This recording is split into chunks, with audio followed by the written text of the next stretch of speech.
Yes, sir. Welcome to another edition of the NBA One-on-One with your boy.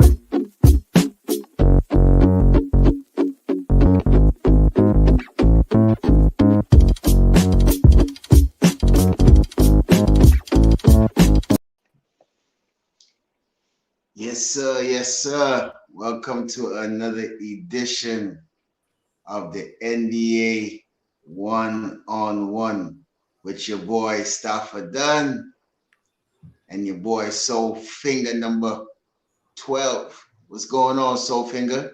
What's going on? And also, Staffer, we can't leave out the Queen. Appreciate you guys. Oh no, listen. I was never gonna forget the Queen. Oh Of no, man! course. Look, I had to step to the side, let the Queen make her intro. That's how you got to do it, bro. Let the Queen get her shine. I'm just, Okay, I pull okay. back. And today we have the lovely guest from the NBK network, Steph. Okay, Queen's Court. Right. Welcome. How you doing today, Steph?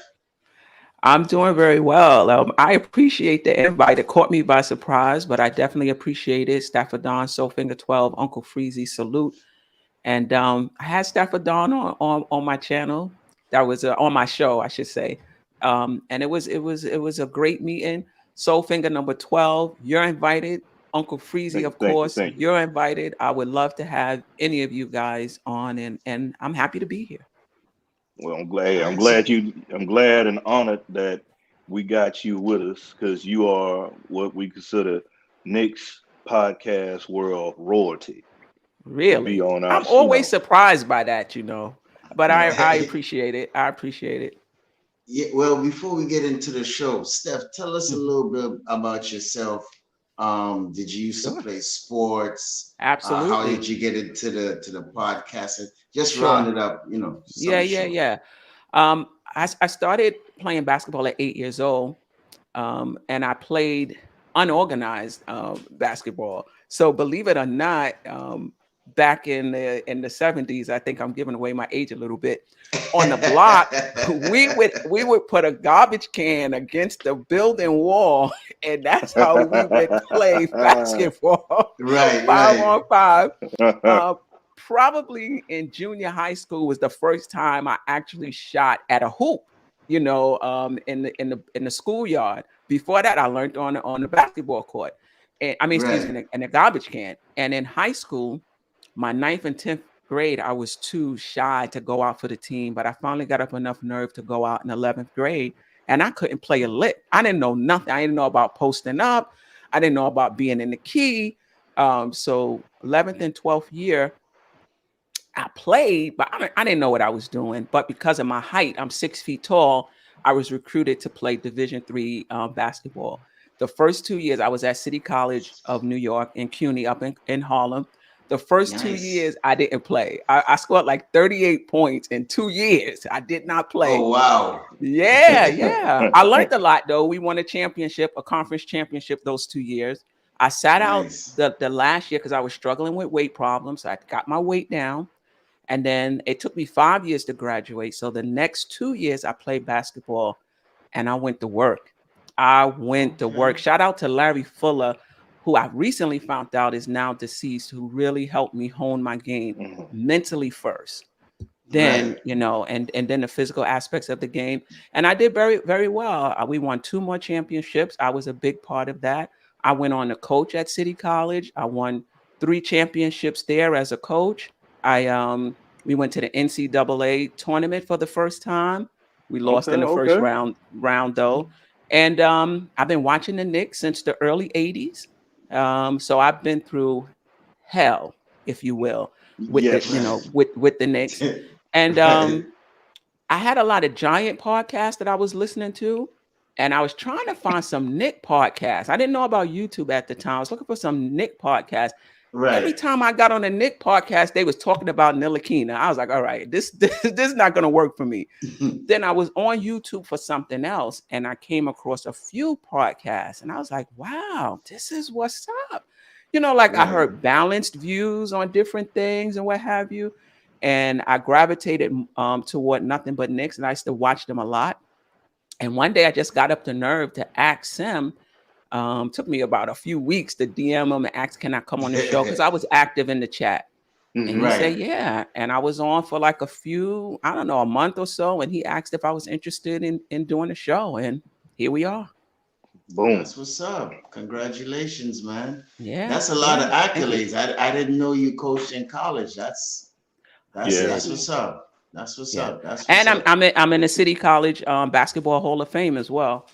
Oh wow. Word. Okay. Okay. Okay. And see Okay. Yeah. Okay. that with your background, that gives you a different perspective and view that many others don't have. So that's why when you break down something, you can break it down not only as a fan or a spectator, you can break it down from a coaching's perspective and give it Right. that little extra twist to Right. it to open somebody else's mind. Because a lot of times you put it down, and I've been in, I'm in the chat or I'm watching while I'm working, and you could put something out, and I was like, you know what? I didn't think about it like that. And I'm pretty Right. sure it's a lot that, like, for a lot Definitely. of us, you put it out there and you're like, you know what? I didn't think about that angle. Let me step back and see, let me step back and rethink where I was going. Because, Right. you know, all in all, this thing, our love for the Knicks and everything, the love of the game, because I love basketball, I love the game, Right. love the game. Right. But all this, what brought all of us here is the love of the Knicks. And like you Right. said, the love of the Knicks, we've Right. been through hell. I was telling Steve, look, I can't I even think, say in back. We yeah, still there. we still in hell. So, and a lot of our Knicks nation, a lot of them weren't even, they so young, some were so young. The only time they ever known of a good season was when Woody was coaching. Right. Right. Right. Right. No So doubt yeah, I'm about kind it of dating myself a little bit too. as So, well.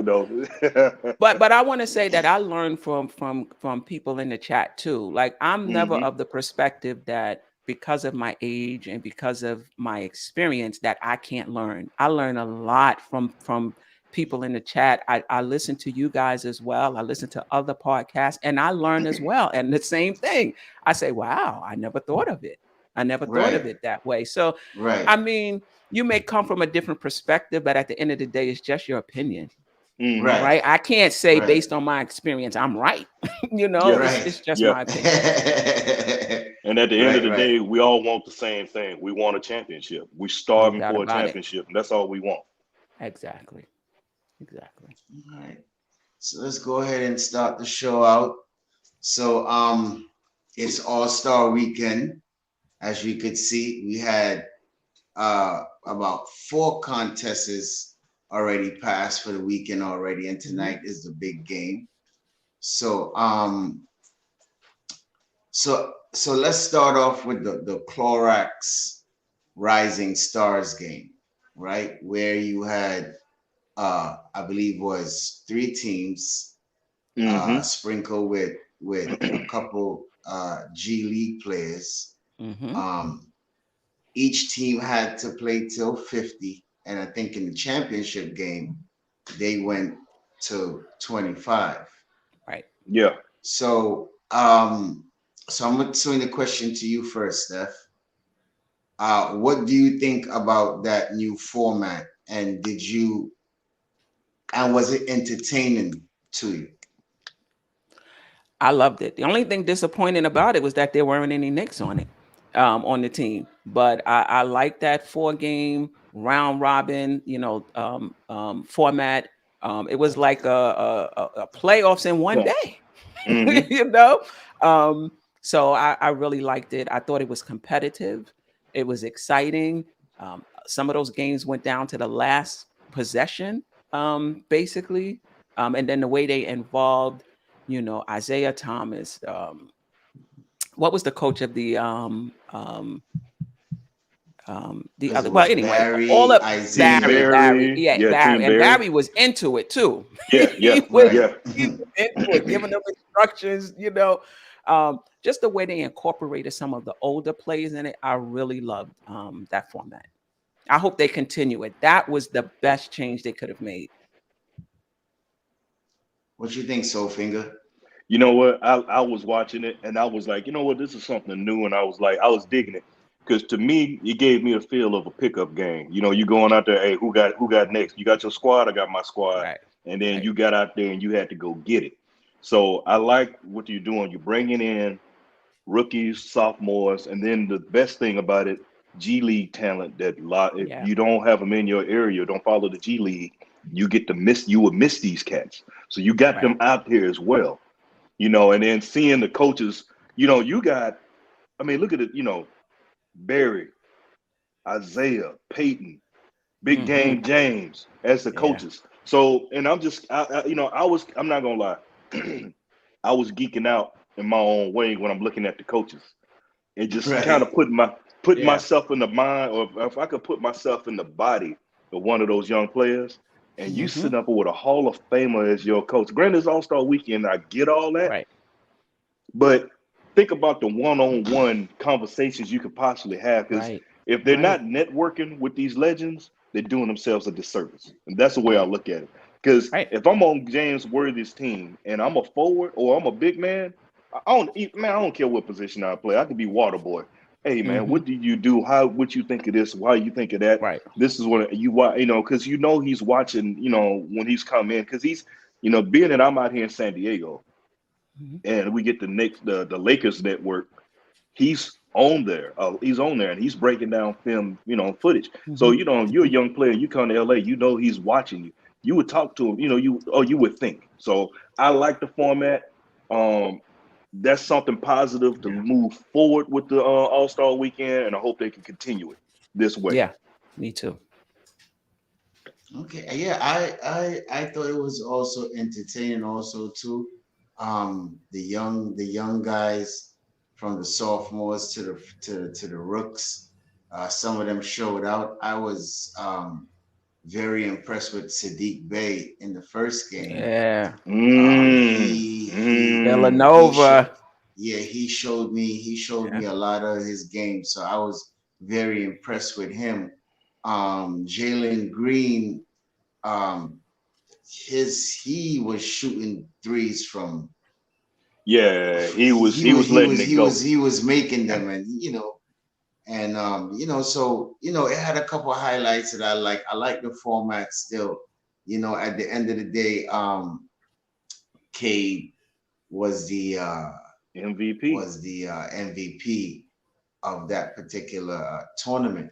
So that being Okay. said, what was your favorite highlight, and who was your favorite player in in the Rising Stars game, Steph? It would have to be Cade Cunningham. Yeah. I mean, he's not he's not flashy or anything like that. He's just solid. Made a Yeah. big shot for them when they needed it. Made that good pass for them. I think that was the pass that sealed the game. Um, or led to the foul shots that sealed the game. I'm not quite sure, but yeah, I was very impressed with him.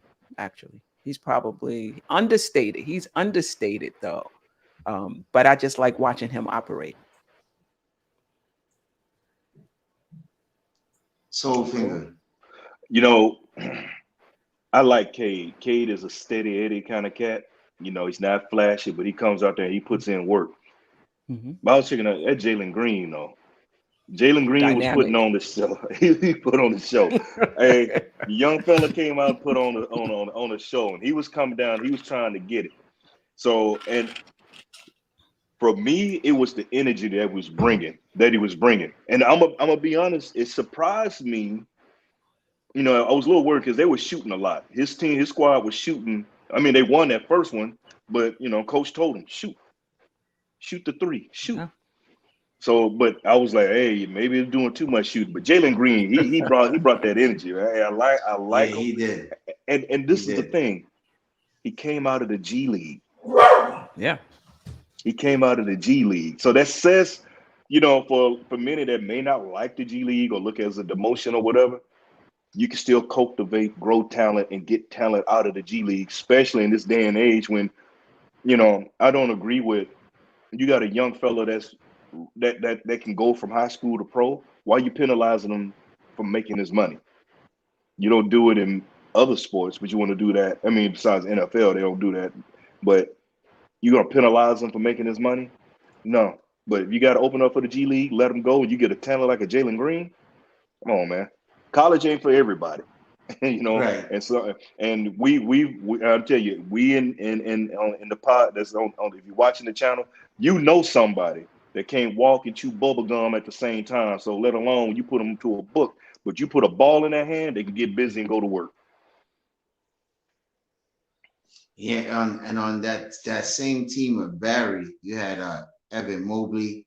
He chipped in 13 points, 8 rebounds on that game.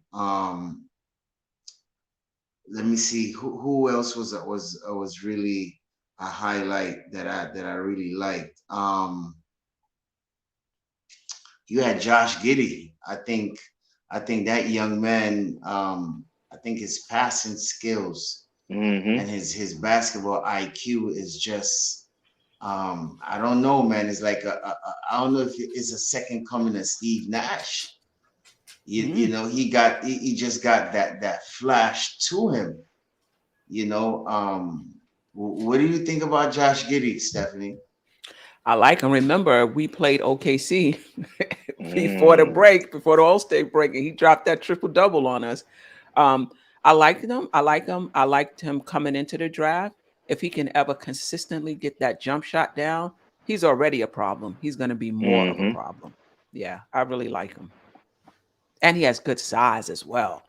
Yeah, he's what 6'8", 6'8", playing Yeah, point guard. yeah, yeah, yeah, And you know, just to look at it, if you're looking at it, that's it started to become more of a resurgence going after big guards now. yeah. How tall That's is gonna be the change. Cade? Cade Is he? is Isn't he 6'8"? Or not that tall? Cade is 6'7", I think. He's 6'7", 6'8", You something like see? that. Yeah, yeah. Yeah, he's tall. He's tall. But you know, because you think about it, originally people freaking out, you know, thinking about when Magic came into the league at 6'9", Six and nine. then when Jalen Rose came into the league, another point guard, 6'9". So you know that was Magic was laying the way, but nobody really Mhm. took over. But now you're starting to see more versatile point guards with that height, which I like. You know, I like to have a big point guard to be able because you can do more, you can see more, and then you get a point guard that can pass. Oh my God, that's a beautiful thing. Right, right. So then they had the skills challenge, and I believe Mm. Desmond Bain and Halliburton won that. What And did you Scotty, think about that competition? I'm gonna go with you, Soulfinger. What you The the think? skills challenge. skills challenge, that was the with the skills challenge, that was the That was Cleveland that team, was that whole no the little no no Cleveland no squad, wasn't it? well no they had a skill challenge also to it with the Rooks and Halliburton Okay. and Oh, that's the Desmond Bain. shooting, the shooting, the shooting, the Was shooting it The one. Taco Bell the skills shooting? challenge. Yeah. Right, the Taco Bell skills challenge. I'm sorry. Yeah, the rookie I'm trios. sorry. Yeah. Right. So did you get a chance to watch it? What do you think? Yeah, because that was with the winner with Evan with Darius Garland, Evan Mobley, and Jared Allen, the CM, the way they work. No, That's the You I know, think skills you mix. challenge. I I think think you this no. was the I think you shooting mix it. challenge. shooting You mixing shooting. it up, Soulfinger. I'm Yeah, having I my barely little singing remember on. that one too Yeah, now. I barely But you're remember right. that I one think it because was I the All was right. shooting Well, watching. I challenge. mean, if nobody remember that one, No, no, that's no. I okay. vaguely I but you're right though. When you brought it up, I was like, yeah, they did do that. That's They when did do that. Scotty Barnes couldn't hit that Right, they first were shot missing the layups. Yeah, Him and over and over Tyrese again. yeah, Yeah, Maxey. yeah. that was Right, the they were one because missing layups like it crazy. was looking bad when they had the layups and Yeah. everything. They couldn't hit That was the anything. one to jog your memory. There was 5 spots on the court, and they were historic shots Historic that shots. Yeah, NBA yeah. players had made throughout Right. the NBA career. Um, and you didn't have to do what they did, but you had to shoot from those From spots. that And I think they spots. had teams of 2, if I remember. Right. I They like that. did. I And there was a liked it. 5-point shot as well. I like that. You know what got me on that was the simple fact that how a lot of them were missing the first shot right underneath. Scotty Barnes, the way he blew it. I was like, wow. So I think that's why I'm thinking of the Cleveland squad together, Right, you right. know, more so than that, because I was more looking at I was like, bro, how you missed that? You in the game, you killing people. You got nobody on you. All thing you do is hit the shot from that little area right there. So Right. I think more or less, I think it could have been nerves on that because you talking about these are historic shots and the way they showing the historic shots and everything, and then you gotta hit from that area. You don't have to do it, but you just gotta hit from that area. You put all that extra pressure on it.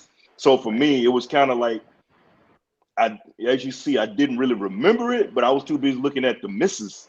That's why I didn't really remember that Joker. Yeah. So, I like but that I liked it. competition though. Yeah.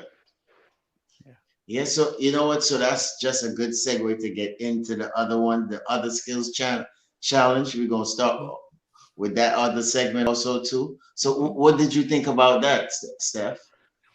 I liked it. I think the only part I didn't like was at the very end. In order to win, you just had to hit one shot from the 3-point line. I would have liked something a little bit more than that. But other than that, I liked the three teams. I liked how they had to coordinate so as to not get into each other's way. I like that they separated it out into different rounds, shooting, passing, and then they still did, I think, a course, was part of it. I really, really liked it. I knew the Antetokounmpos wouldn't have much of a chance because they can't shoot. I know, right? No shooters at all. At all. But I was surprised he even hit a shot from the 5. Yes. That was surprising to me. Yeah. The one thing you said, you can definitely tell they brothers. You can definitely tell they brothers. Hey, you can tell that's family right there now. Yeah. So what do you think about the skills competition, Soulfinger? What did you like and what you didn't like? I mean, the skill competition, it was funny.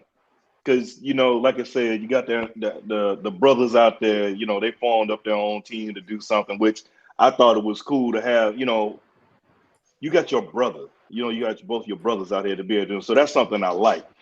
The surprise for me, as I was going into, was looking at Cleveland, how Cleveland took it. That surprised me.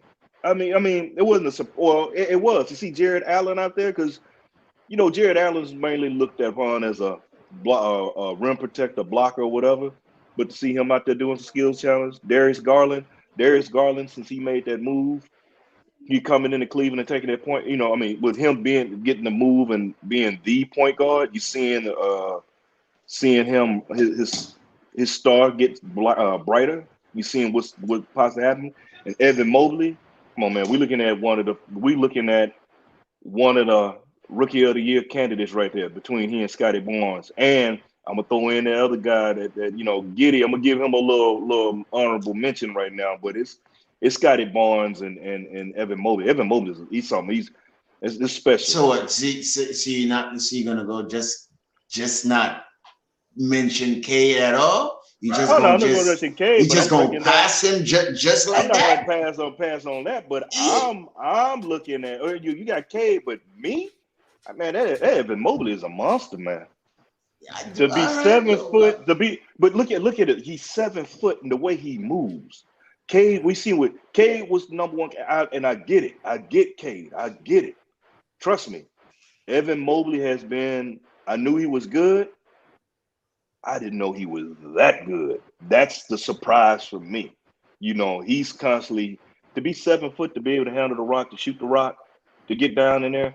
And the simple fact, Cleveland is where our team was in the spotlight last year because they were the laughing stock, and now they're like the new beautiful new ride or whatever else you want to call it. That's Cleveland, and I'm digging what they're doing. But I like Evan Mobley, and I like Scotty Barnes, those long athletic kids or young men that can go out there and do multiple things. Besides, Cleveland is the one team that's starting 3 7-footers. They were starting 3 7-footers at one time. That's crazy. Yeah. And if he ever gets a jump shot, Scotty Barnes, it's better from college. But if he ever gets a consistent jump shot, oh my God. Yeah. For real. So let me just go ahead and shout out to the chat real quick, because without those guys, we have no support. Right. So shout out to Subliminal 209, Muhammad Musa, Long Island Sound One, Delano Steele Jr., who else in here? MIG, Nick from Yuma, T. Williams, Trey Carter. Who else is in here? Anthony.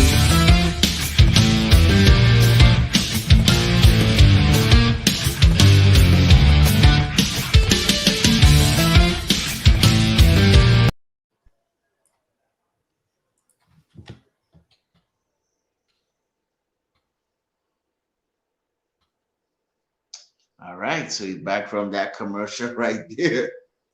There he is.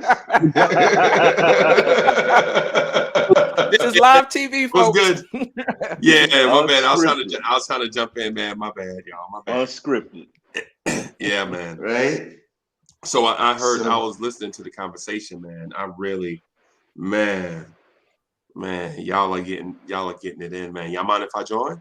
No, come on Sure. in, Freezy. Hey, Sure. Come on. pull up a Come on in, pull up a Freezy. chair and get your sippy cup out. You see, he already got his sippy cup. There you go. Yeah, that's There you a go. There you that's go. a smoothie too. I'm trying to get this weight down, man. So all it is, I just threw some some fruit in a blender with some ice, and there it is. All right. So Freezy, so far we went through the rookies, Clorox Rising Stars, and the skills challenge. So in a nutshell, overall, what did you think about those competitions, and what did you didn't like, what you did like, who was your highlight player, and vice versa? Man, I hate All-Star Weekend, bro. Word. I hate it all, man. And so it's not because I hate these kids or because I'm a hater in general. Man, I love basketball, bro. Like I don't know if y'all played in high school. Like, see, I played in high school, right? Mhm. And so yeah, and I tell y'all all the time, like, I'm from Jersey City. So a lot of times the blacktop, it was the old heads out there playing. You know what I'm saying? So the shorties like us couldn't get on the court because they was out there playing for bread. This is like the, you know what I'm saying, late 70s, early 80s. These dudes out there, they get off from work, they just push you off the court. Get out of here. You know what I'm saying? So we had to cut the bottom out of a milk carton. You remember the old milk carton, the Milk plastic cake, one? yeah. Mhm. Yeah, we had to cut the bottom out of that and nail it to a telephone pole. Right. And I know people don't know what a telephone pole is. I know the young people are going to be like, what is a telephone pole? What are you talking about, Uncle Freezy? You too old school. It's like, it's back in the day when people used to actually have phones in a house that required a cord. See, now everybody walk around with their cell phones. They don't understand this whole concept. Had a Right, but we rotary had to nail it. phone. Yeah. You know, Yeah, so- still had phone booths. Yes. Yeah. So basically I'll speed it up just not to throw Stapha down off track. Right. Basically, like, my experience with the All-Star game is when it was all stars in every event. Yeah. Right. I remember the first dunk contest I saw was David Thompson. And David Thompson was like a rumor because in Jersey City, all we saw was the NBA games. We didn't see like all these other leagues from all over the country and all that stuff. We didn't see that. So David Thompson was a myth to us. Like, this guy, he got like a 50-inch vertical, you know, so he could jump higher than Dr. J. And we were like, nah, man, he can't jump higher than the doctor. You know who the doctor is? You know what I'm saying? The first time I saw it, I saw Dr. J and David Thompson in a dunk contest.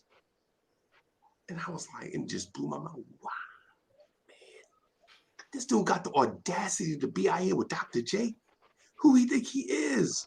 And Soulfinger, I saw this dude do a reverse 360 with one hand, come down, hit the ground, and do his hair like this. See, and I know, you lost your mind. Yeah, bro. I fainted. Right? It's because here's the thing. Here's the thing.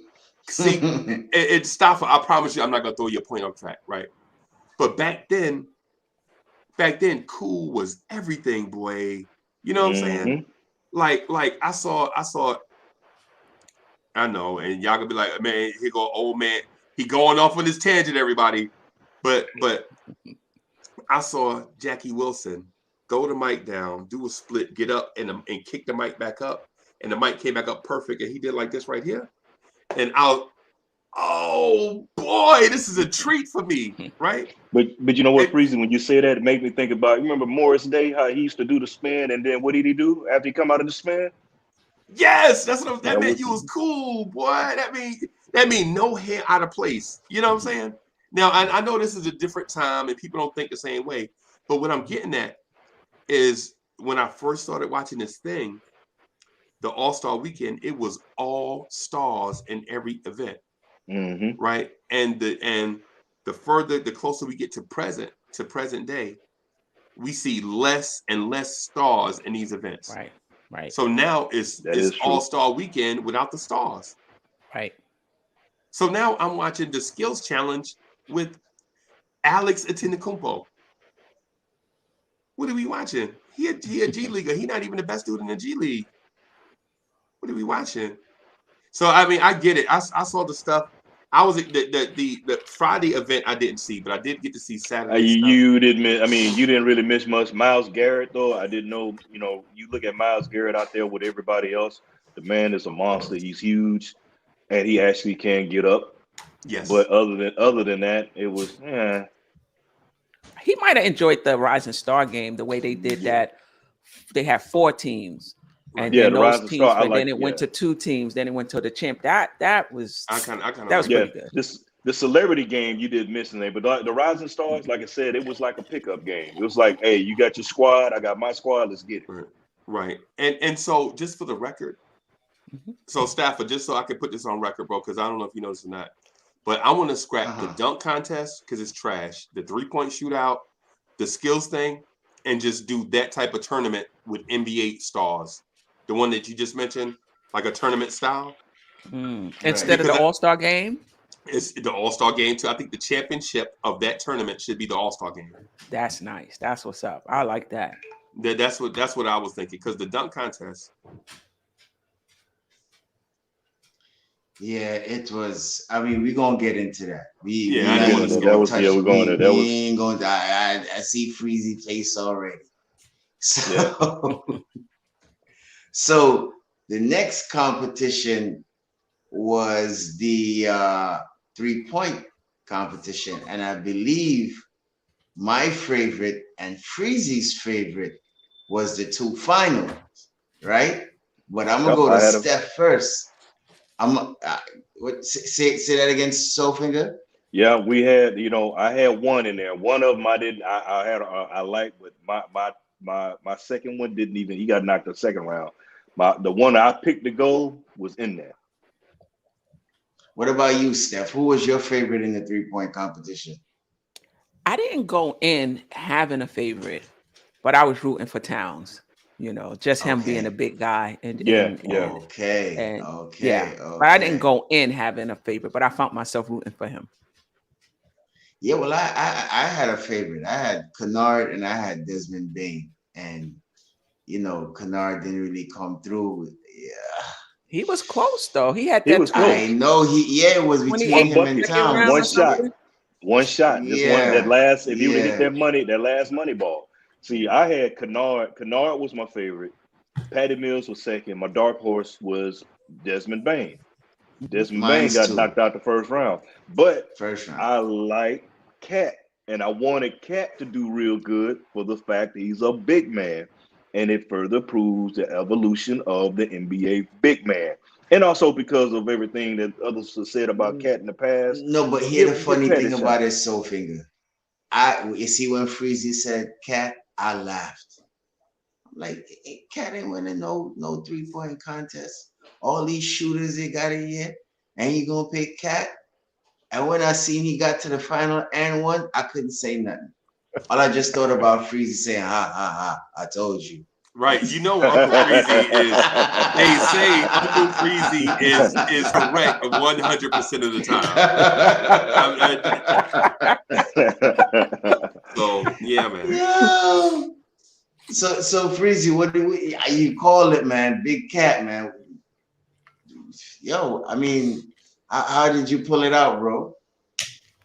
It had nothing to do with the skills of the competitors, and everything to do with shot form and energy conservation and the way you went about the approach.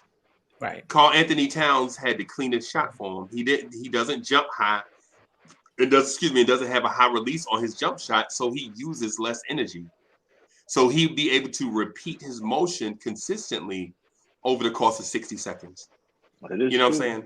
Whereas dudes that get a lot of leg in their jump shots, by the time you go max effort about 30 seconds through, about 30 seconds through, the remaining 30 seconds, you're trying to find the energy to keep your repeatable form. And it's not always there. You know what I'm saying?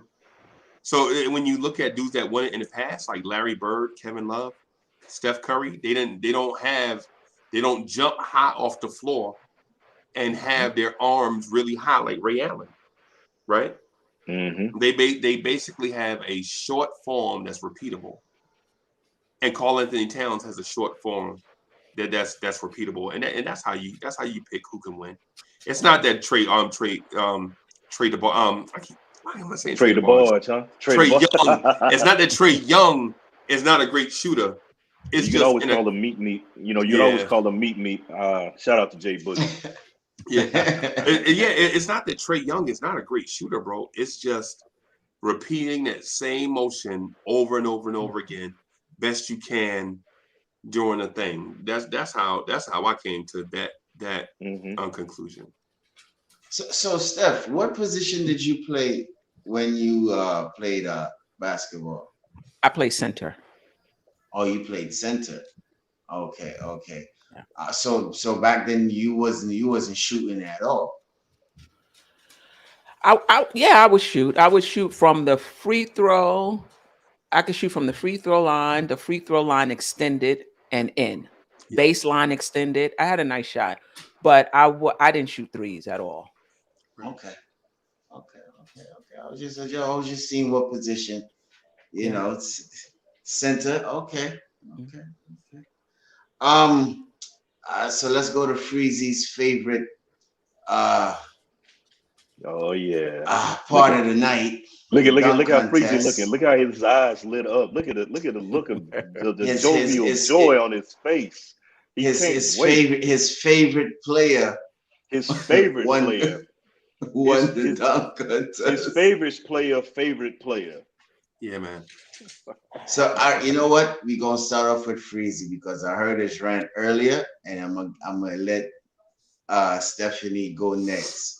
So Freezy, tell me what you thought about the dunk contest. Tell me what you liked, tell me what you didn't like. And tell me what in your opinion, I know you say you want to scrap it, but instead of scrapping, well, I'll tell you what it is. So in my opinion, the NBA dunk contest is way past a feature event. Yeah. Right. So what I use as an example is like when we were eighth graders, when we were young, when we were eighth graders, like back in the late 70s, when you were eighth grader, right? It would be a treat to see a ninth grader come in the gym because he might be able to dunk. He might be able to take like a sock or something and dunk, but he couldn't dunk a basketball, right? He might be able to take one of the volleyballs from the phys ed teacher thing and get a running start from halfway in the locker room, get a running start, be out of breath by the time he got to the rim, and might be able to dunk. So dunks back then were a novelty, right? It was amazing to see dudes dunk. We didn't get to see this thing. Like kids our age, you don't get to see that type of stuff. Now everybody dunking, bro. Now there are limits to what a human being can do. Right. At this stage in the dunk contest game, you just about seen everything. You just about seen it all. So why keep dragging it along? I say scrap it because listen, y'all know how I feel about Obi, right? Yes, we do. Right. I feel like Obi's a waste. The number 8 pick, a big man that won't rebound, won't get on the book, won't play tough, won't play physical. Anybody big, anybody who ever played in the pivot know how tough you have to be to play down there, right? And then you got one that won't go down there, and every time you see him, he doing this, trying to go to the other end of dunk. And then to see him in a dunk contest, as a Knicks fan, I'm disappointed, frustrated, right? Because even in the dunk contest, he looks soft. I think he's soft as an NBA player, right? Obi Toppin is soft as an NBA player, right? When's the last time you saw Soulfinger? When's the last time you seen Obi Toppin foul somebody hard in an NBA game? To be When's the last time you honest, see Obi go, "Don't come down here with that mess"? the 1st of February. Yeah, and then yesterday. However, Did you to see do that any too. powerful dunks from Obi? What Well, powerful yeah. dunk did you see from Obi yesterday? No, he's a finesse dunker. Further pushing this thing that this dude is, and so it's like a rock in my shoe. And I know everybody wear Jordans nowadays, but back in the days, everybody didn't have money. I used to wear cheap shoes, so I used to have a rock in my shoe occasionally. Don't judge me on that. It's just a fact, Hey, right? look, I rock the Pro Wings too, bro. I used to rock the Pro Yeah, Wings. man. You gotta. I used to wear like my uncle's shoes. Like my uncle came out the anyway. The dunk contest, I think we should scrap it, bro. I think we should just throw it far, far away. You remember Jenny from Forrest Gump, Far, Far Away?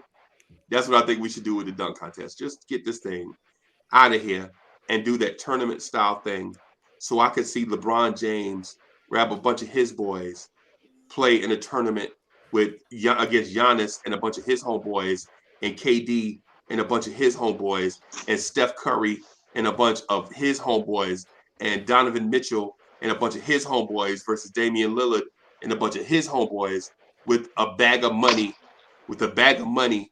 at stake. So everybody got to play. Because an all-star game going to come on in a few minutes, and it ain't even going to be a game. It's an exhibition. Yeah, I mean, All-Star game doesn't get serious to the fourth quarter. We already know that, but yeah, it's semi-serious. They changed the format too, right? And then they have I think they're playing for charity or whatever. Like they're doing a few things to try to up the competitiveness of it. Right. Yeah, I feel you. And Steph, I didn't mean to get off point, man, about the dunk contest, bro. But it's okay. But my point is this: you call it All-Star Weekend for a reason. You can't call it All-Star with some exceptions weekend. Who is Juan Toscano Anderson, bro?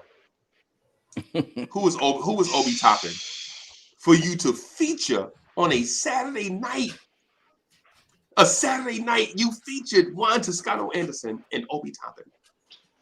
That used to be Michael Jordan versus Dominique Wilkins. Vince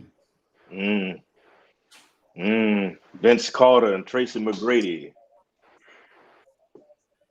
Yeah. Right. So that's just, man. I don't want to be the wet blanket, but basketball means something. But it means something to me, man.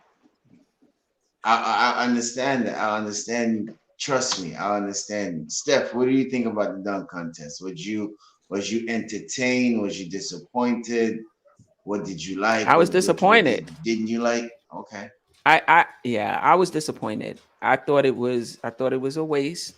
Now, that's not always the case, even though they're not going with all stars. Sometimes it still is entertaining, but this time it just wasn't. And I think Obi was the best of the worst. Now, I thought Obi's dunks were complex, but he didn't finish. Like some of them barely got over the rim. So the finishing wasn't, I'm sure, what he even expected. I'm sure he, had he threw him down really hard, it would have had more of an effect. But they were really complex dunks and he did finish them. But the competition just wasn't there this time. Yeah, and the fact that you get 50,000 times to do the dunk, like that part just really saps all of the energy out of the event as well. Yeah, they have to do something about. They have to do something about totally that. Yeah, they definitely Yeah. need to stick to their guns on that. They definitely. It started with that whole because they kept bringing up Nate Robinson, little Nate. They kept bringing up when Nate took about 8 to 40 chances to get one dunk that he actually won. You know, and you have to cut that out. Like Yeah. you said, yeah. But You know I what agree took with you, the Queen. what took the steam out for me is when Cole Anthony took 10 minutes to put on Timberlands. Right. Then he went and Yeah, sat yeah, down. I'm like, Oh come yeah. my, on. come on, Y'all gonna bro. allow that? Come on. Well, see, it's the showmanship try, and I get the showmanship part, but then you got to go. You're going too far over the top with the showmanship because Right. that took a while, and he had to get the crowd back into it. But then you had to take about what 4 to 5 chances to get the dunk with the Timbs, and I Which was get it. not amazing, by the way. No, it was the fact that you put on Tim's. You came out with a with your pops jersey on, who you know, Greg Anthony, Nick, and you did, and I get it, but it wasn't spectacular.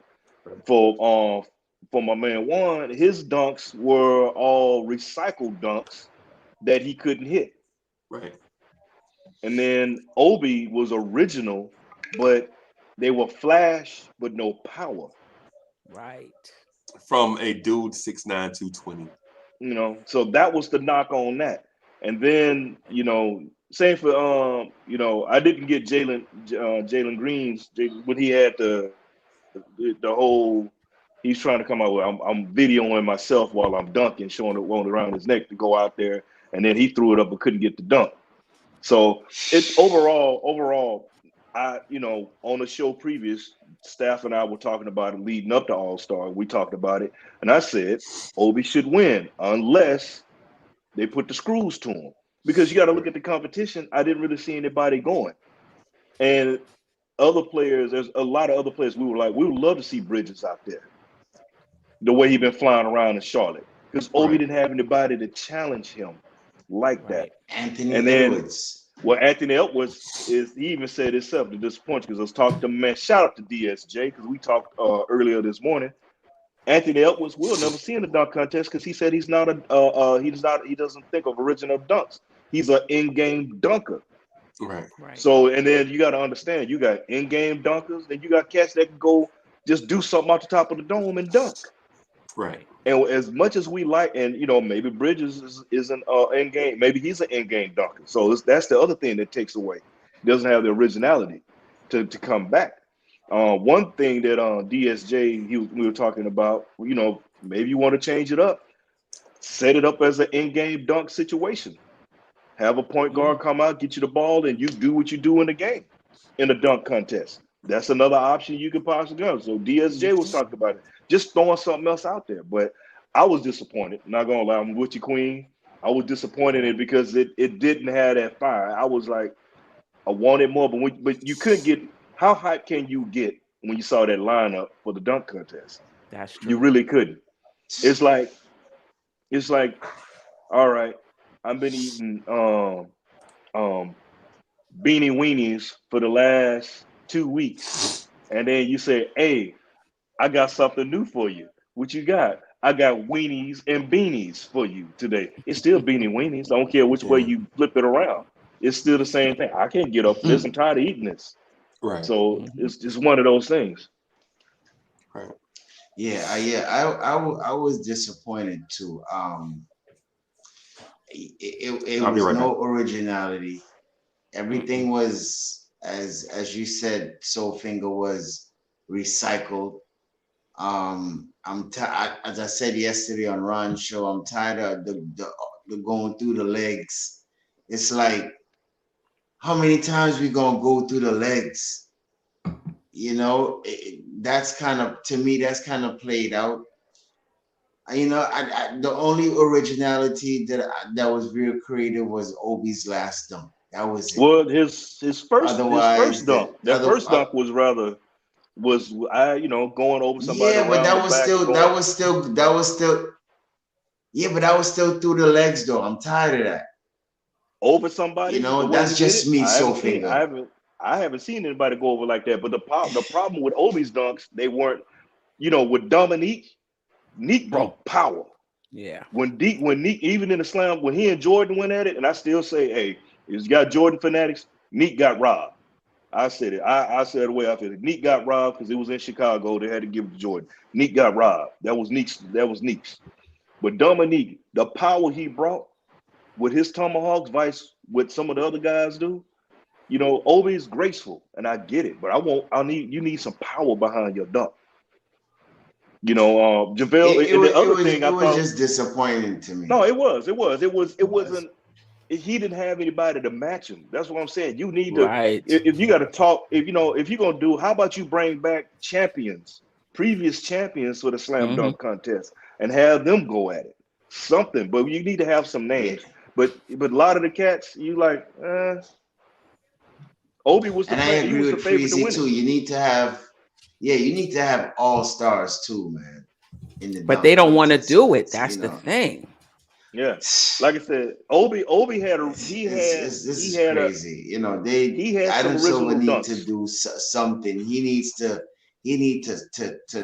do something to spice it up a little bit because it's getting boring. There's no creativity. It is the same recycled dunks, and I have to agree with. I think it was who would that said it on the dunk contest. It was a 6. It was a total disaster. You know, I mean, it was. What's his name? Jalen Green. Jalen Green. How many chances would you get? Yeah, you know, that sucks the life right out of it. You killed it for me. That killed it for me. Well, see, my thing is, if you're gonna do it, you get 3 chances. Like in baseball, 3 strikes you out. Not this 5, this 6. Hey, look, man, you worked on it. It's time to put up or shut up. If you can't get it by the 3rd one, hey, on to the next one. Because now you up against, because people it was getting boring waiting around like, all right, man, this cat ain't gonna never get it, and they going. Look, 3 strikes, you out, and keep it pushing. Right, and they said 3 attempts. Oh, but that wasn't considered an attempt. No, once you cross the foul line, that's your attempt. I'm with you, Queen. I'm with you. Hey, look, if you never get off the ground, that's your attempt. Yeah, I mean, look, if you didn't grab the ball and you hit elevation, you in the air. Guess what? That's an attempt. That's an attempt, right?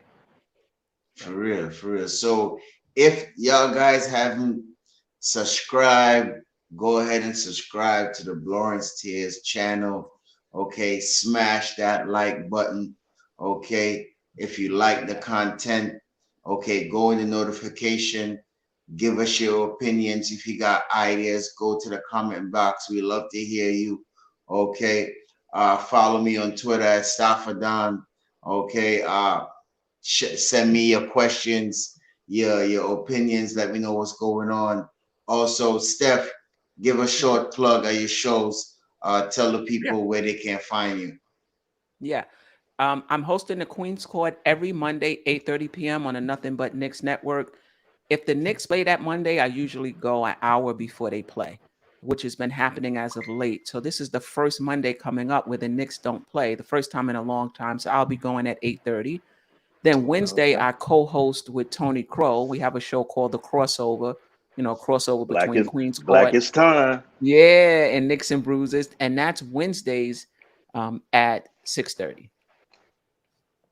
Okay. And shout out to the whole NBK network. Shout out to Still Ron, Nick fans, though, him and John over there. Ron and John and that man. Do good work. Yeah, shout out to Tony Crow. Knicks and Bruises. Shout out to the Godfather Sims. And shout out to all of them on the NBK network. Doing big things. Uncle Fulio, the controversy. Yo, I love his show and how people just come at him, man. Oh my God, he get all the smoke, right? Yeah, man. Yes, he gets the smoke, all the fire, all that. So, yes. So shout out to Uncle Fulio, man. I'm a he call for it sometimes, though. My Navy brethren. Right. And shout out to our own network, Lawrence Tears Network, where we got the Monday morning drive with Uncle Freezy, right? He comes on. He call it the morning money. It's the Knicks morning drive. Knicks morning drive. Sorry. Oh my God. Senior man moment. You know what? Because it's his birthday, so he having a senior moment. That's all it is. Oh, that's what it is. Oh, okay. Happy birthday. Senior moment. Yes, thank you. Okay. Thank you. Yes, a senior moment. So we got the Knicks morning drive. Then we got the Pod Couple. Then we got Knicks Freestyle. Then we have Knicks After Party. Then we got Vibes and Don't Stuff. don't The forget a Pod man Couple. Beans. Yeah, man. Beans Live with Beans. The NBA 1-on-1. And then we got Sunday mornings, Old School Knicks with AD. Knicks. AD the Dean and Uncle Freezy. And then right back to us Sunday afternoons at 4 p.m. NBA 1-on-1 with myself and Soul Finger number 12. And today's guest, we have Steph from Queens Court chopping it up with us along with Big Freezy. Tonight's game, All-Star game, two teams, Team Durant and Team LeBron.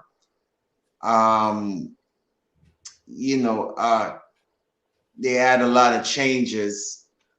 So Steph, I'm gonna start off with you. Who do you look to be your favorite as the MVP? What do you like? What are your favorite matchups going in? And what do you expect tonight at the All-Star game? Let me pull up the roster. Well, my expectation, the past few games with this new format, it's been a bit more competitive. So I kind of like the scoring, that they do. So I like the new format. I'm not a big All-Star weekend, and I got to say, because I respect you guys, I was like, I'm not doing the All-Star weekend. Then you sent me the DM. Make sure you watch the skills challenge. Make sure you watch because we're going to be talking about it. I'm like, so I understood the assignment and I did it. But I'm with you, Freezy. I'm not a big All-Star weekend person. Yeah. But looking at the roster, Ja Morant. This is his first time here. He's looking to show out, right? To show that he belongs with these guys. So it has to be somebody with the ball in their hands. Like those big guys, for the most part, somebody has to give them the ball. So it's kind of hard for them. But I'm looking forward to seeing him. I'm looking forward to seeing LaMelo Ball. But this is also his first time. And I'm happy DeJounte Murray made it. That's my guy. I've liked him for years now. But those are the two guys that I'm most looking forward to watching. Okay. Freezy? Garland and Allen. Yeah. Right? The reason being it's in their home city. Right? And I know this is an NBA 101 show, but this is my chance to take a shot at the front office. You know what, Freezy? I'm roll out the red carpet on you. Go ahead. Leon Rose. This is what young talent looks like if you take your time and do it right. Because Mama used to say, "Take your time, young man." Young man. My mama used to say, "Don't you rush to get old." Rush to get old. Right. Now, listen, I know everybody here don't remember when Kiss FM used to actually play music. The novel concept. Kiss FM used to have a van that used to ride around the tri-state area, come down your street, and used to pass out Kiss T-shirts and Kiss cards. I know everybody don't remember that, but I remember that. And what I'm saying is, I remember is this Leon Rose. The Cleveland Cavaliers have the All-Star game in their city, and they have a point guard and a center in the All-Star game. Right? You know what else? I mean, you just think about the weekend, though, Freezy. You don't think we on our way, Freezy, with RJ and Mitch? No. I think we're going to lose. Okay. I mean, when you think about that, we're going to lose Mitch. No, and I don't mean that in a disrespectful way, right? Because I have a thought on that. But to do justice to Stapha Don's question, Stapha Don, watch these kids, the third year player and fourth year player, take in the ambiance and surroundings of the All-Star game, and watch how it translates into them becoming better players down the road. Right? They didn't pick Jared Allen, but they traded for him and signed him, right? And they picked the point guard 1 year, and it was like, you know what? We made a mistake. Let's pick up another point guard, right? And so the first point guard they picked, he ain't that guy, right? For them, not in the role that they want him to be. But instead of them saying, "Oh, we can't make a mistake because Mark Berman might get mad at us," they ain't say that. They were like, you know what? We picked the guy. He ain't exactly what we thought. We're gonna pick another one. So what? And then the guy that they picked to make up for the mistake, he makes the All-Star team, and the other guy doesn't. Mm-hmm. Mm-hmm. Right? So I'm watching Darius Garland and Jared Allen, and trust me, they are not only gonna send 2 Cavs to the All-Star game in future years. This kid, Evan Mobley, is a star in the making also. And he is there because he was in the skills thingy, right? Whatever they did, the Taco Bell, whatever they call it. He was in that Skills too. challenge. He was right. in it. He was all over the place yesterday. He was in a few events yesterday. Yeah. So he made the big shot to win the game too. Yeah, he made the half court joint, and it was a beautiful form at that. A big man that can shoot. What? But anyway, what I'm saying to Leon Rose, wake up, bro. Get out of that recline. Get off the couch, bro.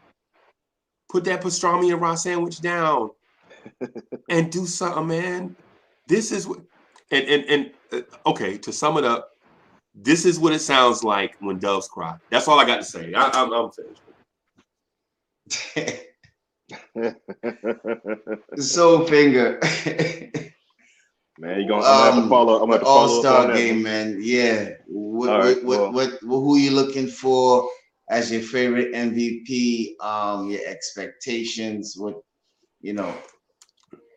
All right. So just to make sure I'm gonna just say what I said. The last time we had our show and we talked about all this, you saying matchups before. So you said you saying who MVP. I'm looking at Ja Morant. I'm looking for Ja Morant to put on the show. This is his first time, and I'm actually looking for him to show his natural born black behind on that court. They say if you're gonna be a monkey, be a gorilla. That's what I think he's gonna do. He's gonna go out there and he's gonna put on a show. I honestly truly think. I think along with, and then you had Dejounte Murray coming out there too. I mean, he's gonna do something, but I think it's gonna be the Ja Morant show. I really think it's gonna be his show. Boy, okay. No, and then Me, I am going with the big man, Jokic against Embiid. Well, you said who MVP. Now, if you said matchup, I'm looking for those bigs. I'm looking for Embiid to do the MVP stance in the All-Star game too.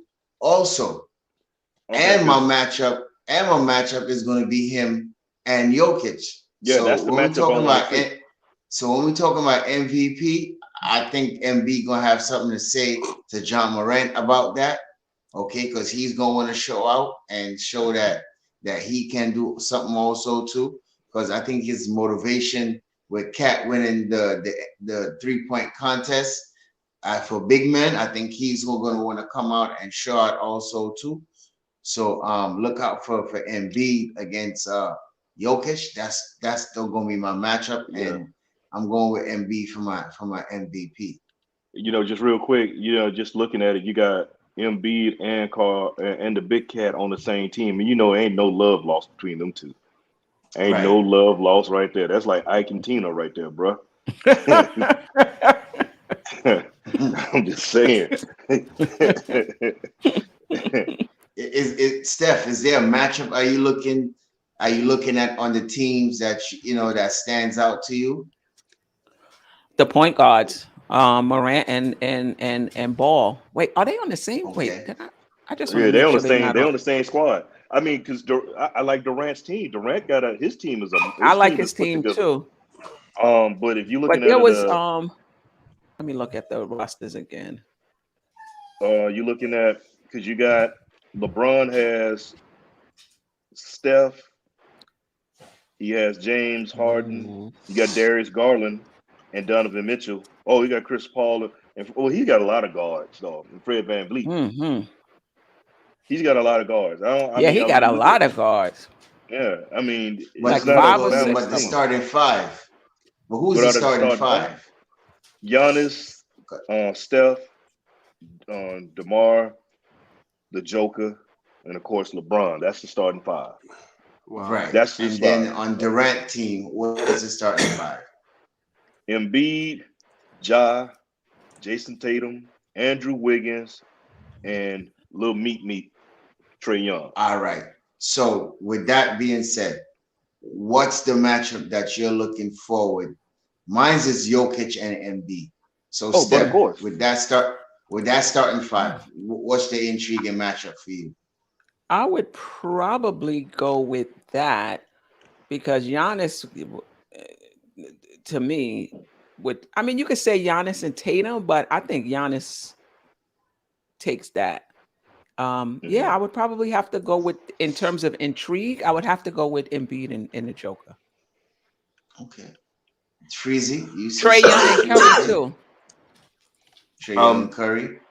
I think Okay. I think this would be Jason Tatum's breakout game, bro. Jason Tatum's Okay. ascension That's a into That's a sleeper good national, one. pick. That's a That's a yeah, good one. sleeper pick. into national stardom. Dudes like this that have been grinded for so long as a young player, that are going from the young prospect type player into the ascension of being a young veteran ready to carry the mantle.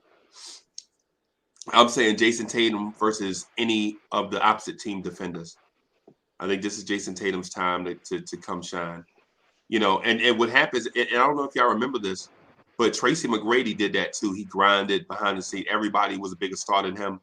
And then in the Hmm. All-Star game, he threw the ball off the backboard and dunked on the Backboard. crowd. You remember Yes. that? You Yes. remember that? Yes. He was like, I "I'm watched here. that. This Hey, is look, my I'm here moment." Yeah. I was running around the living room. I lost my mind when I saw that when I was a kid. I lost my mind running around Yep. when he did that. Yep. Yep. So that I think this will be Jason Tatum's "I'm here" moment. And so I can't guarantee a point total, and I can't guarantee the matchup, but I think at some point Jason Tatum will take this game by the gills and show everybody that Jason Tatum should be considered as a top 10 NBA player, even though this game will be an exhibition. Hmm. I will say this: I could see Trey Young and Steph getting into a 3-point shootout. Who can go for distance? I could definitely see that happening.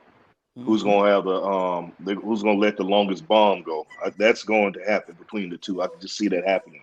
Right. Um, DeMar DeRozan, Jason Tatum matchup. You think they could lock horns, maybe, or I could possibly see that Yeah. happening. Those two battling it out. Um, it's just that LeBron has so many guards that you can't have a. I don't see the balance. You know what I Right. mean with his team. There's not a real good balance. And I mean Durant, you got LaMelo coming off the bench, Devin Booker. You got Rudy Gobert, who's back in there again. Zach LaVine, Chris Middleton, DeJounte Murray, and the Big Cat. Those are his reserves. Those are his reserves. Gobert is hurt, right? No, And I think no, he's okay. no. I think He's he played okay. in the last game. Yeah. Yeah, Okay. Draymond Green is on the he's there, but he's hurt. He won't be playing. He's hurt. Yeah. And Kevin Durant is hurt too, right? I think Zach Levine is hurt too. Yeah, Durant Zach is Levine, hurt. yeah, Durant is hurt. Levine Yeah, is hurt. Durant is You saw Levine was hurt because he was in a 3-point shootout and he didn't look himself. so it's gonna be real interesting. But I still like, even though the injuries on Durant's team, the way it's put together, and then you saying if they're hurt, it just kind of like, I mean, I hear what DSJ was saying. They're gonna probably try to freeze out Ja, but point guard get the ball, he got to make it happen. So I can see him getting and putting on the show. I think Ja and Booker may put on the show for us tonight. Out of everybody, truth be told. But I'm looking at Ja. Ja's my guy. I'm rolling with. I'm gonna say it with my chest. I'm rolling with Okay. Ja. All right. I'm going with Embiid, MVP. Steph, who's your MVP? My MVP is it's so It's rough. It's it's rough, rough. I'm and feeling it's Team LeBron though. Um, I'm I'm going off the beaten path a little. I'm gonna say Giannis. I think he's gonna fill it Giannis. up in a few different categories. he does Okay. every time though. He's been steady on that too. And Freezy, you going with Tatum? You sticking with Tatum? Yeah. That was a good one. Yeah. Okay. Okay. Okay. Okay. Well, the game comes on at 8 o'clock on TNT. So make sure y'all catch it because next week we gonna definitely review it and see what y'all think. Steph, are you available next week? Next week, Sunday. Yeah. Yeah, I should be. I should Okay. be. Definitely. Definitely. Yeah. So we love to have you back on next week Sunday to review that All-Star game. So at this point, okay, we have come to a part of the show where we call it the Legends Corner. Where we're gonna have Steph go over one of a black athlete because it's Black History Month, and you know we're gonna learn a few things that you probably knew or we didn't know. Sorry, and it's always good to be educated and know these things because if we don't know where we're going, we never know where we're coming from. Hmm. So, Uh, Steph and Freezy, if you could just let Steph get the screen and let oh, I'm gonna her get the do, entire screen. You got yes, the Wow. the whole entire screen. It's dedicated to you. the You whole got the screen, hey, the you got entire it. to you. Oh, Uh So, oh. Steph, so go ahead, do your thing, introduce oh, I'm sorry. your person of Black History Month Friends. for us. All right. So the first thing I want to do is apologize for my dog who's whining. When I was on the panel, I can hit the mute button, but What kind of I dog is can't it? do. It's a Jack Russell Terrier, but he crying like a little, and it's a male. Right. I thought he'd be yapping. Whining for me to let him out, and you think it's because he got a urinate. He just want to go out and play, so he's gonna have to wait. So I apologize. Oh, so now Um, we know. Now we know. Now the mystery is solved. We know who let right, the dog out. Who let the right, dog out? Who? But now we right, know the right, mystery is Yeah, now solved. we Okay. know. Okay. All right. right. All right. So, when we talk about the history of women's basketball, the pioneers, you may have heard of Ann Myers, Nancy Lieberman, Carol Blazerowski, Ann Donovan. And as far as Black women go, you may have heard of Cheryl Miller, um, Teresa Weatherspoon, Dawn Stanley, who's now the coach at University of South Carolina. And you may have even Hmm. heard of Lynette Woodard, who was one of the first, I think the first Black women to play, first woman to play for the Harlem Globetrotters.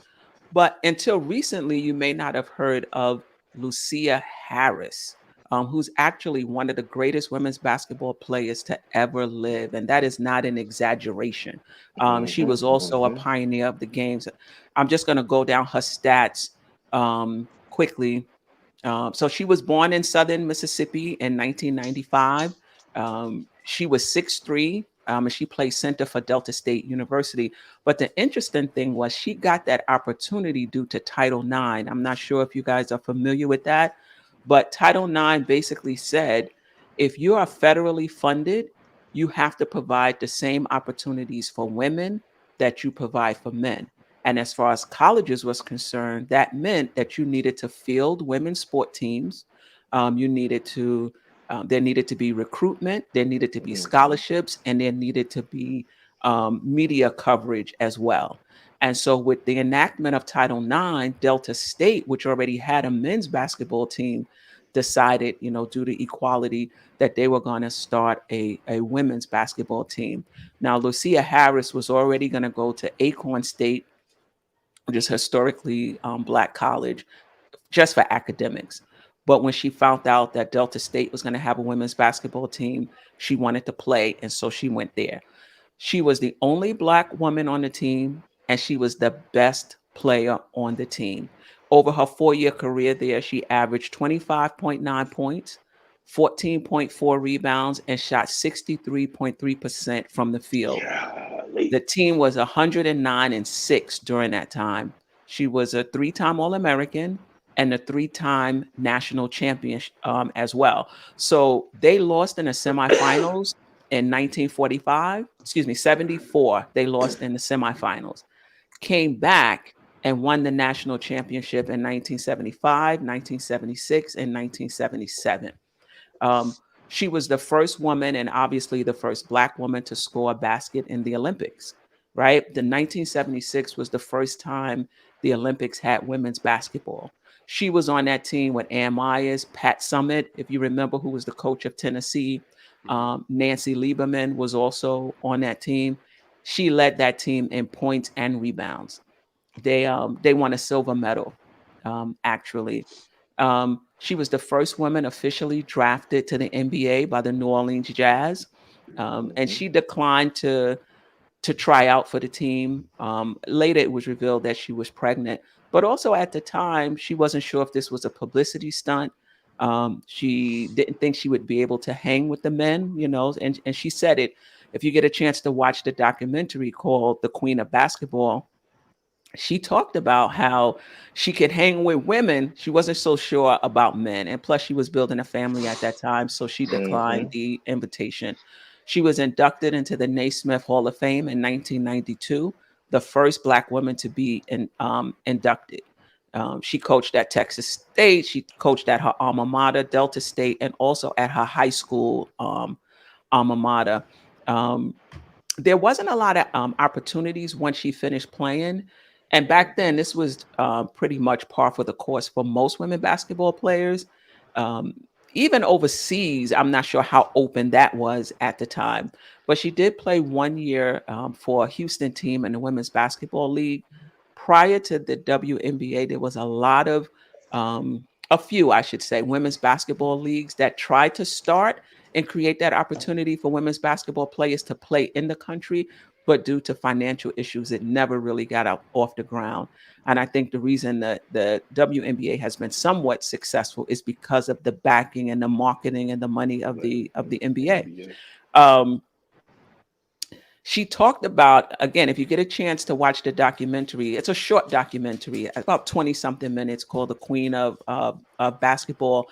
She talked about having a nervous breakdown in there and being diagnosed with bipolar disorder. And she talks about her 4 adult children, all of which have went on to be very successful. A really, really good documentary. And she actually recently passed away at January 18th of this year at the age of 66. But she did get an opportunity to see the premiere of the documentary. I think it was by the New York Times. It premiered last year, sometime in 2021. And that is Lucia Harris. Just very impressive resume. Yes, it is. And you know, one thing, Queen, just found out regarding that documentary, Shaq was Mhm. the executive producer on that as well. Yes, yes, he was. Yes, he was. So Well, that thank says a you, lot. Queen Steph, for that history lesson of Miss Lucille, um, first Black woman to enter into the Basketball Hall of Fame. Hmm. Very accomplished accolades during her career.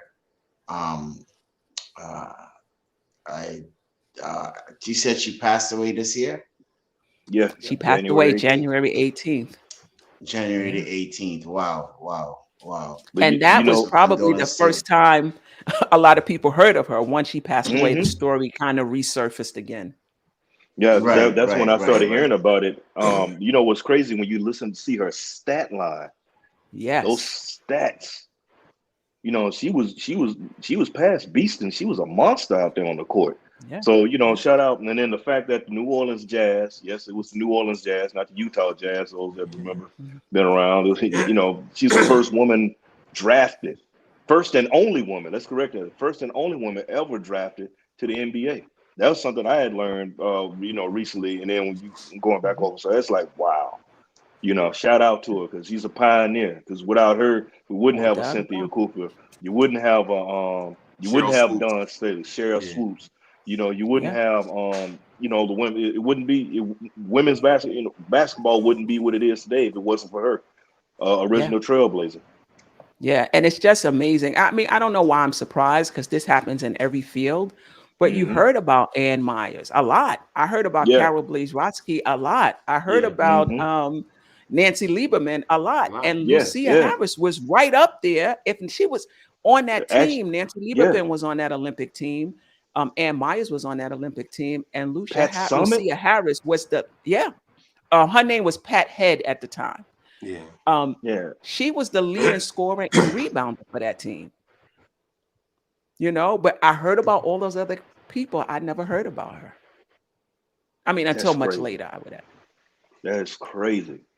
That is crazy. But like you said, it happens a lot to certain players, certain athletes. When you break down the things they've done and look at their stat lines compared to other stat lines, you're like, well, why is nobody talking about so and so, but you're talking about this person more or less. And the fact that she chose her family, because chose her family over that says a lot in itself. But it could have been a publicity stunt she didn't know, but she didn't want to attempt because, She and didn't then want the to attempt. times are different because well, she should have, but you got to look at the times. The times were different. We're Yeah, talking about in the '70s, the yeah, '70s and all like that, and this is right after coming around at the time voting rights were just a love to our the blacks, right. hadn't been long to be able to actually really, really vote. And that's in the Yeah, 70s. yeah. And she said her parents were sharecroppers. I said, wow, Wow. Yeah. Yeah. Wow. wow, Yeah. yeah, yeah, She's out of Mississippi. I'm from Louisiana originally. So, I know, some of the stuff that's coming So, up out of Uncle there during Freeze, that you got time. anything to add to it? No, not yet. You got enough time for me to speak to the Black History moment? Yeah, go ahead. I would love you to. Go ahead. So thanks, Steph, for that breakdown, man. That was dope. Right. We Yeah. generally are so concerned in this Knicks universe space with Tom Thibodeau rotations. Thibodeau's crazy, he a curmudgeon. His rotations. So we don't often get like legit content here of stuff that is meaningful and makes sense to how we should think about the world as a whole. So I appreciate that. you're welcome.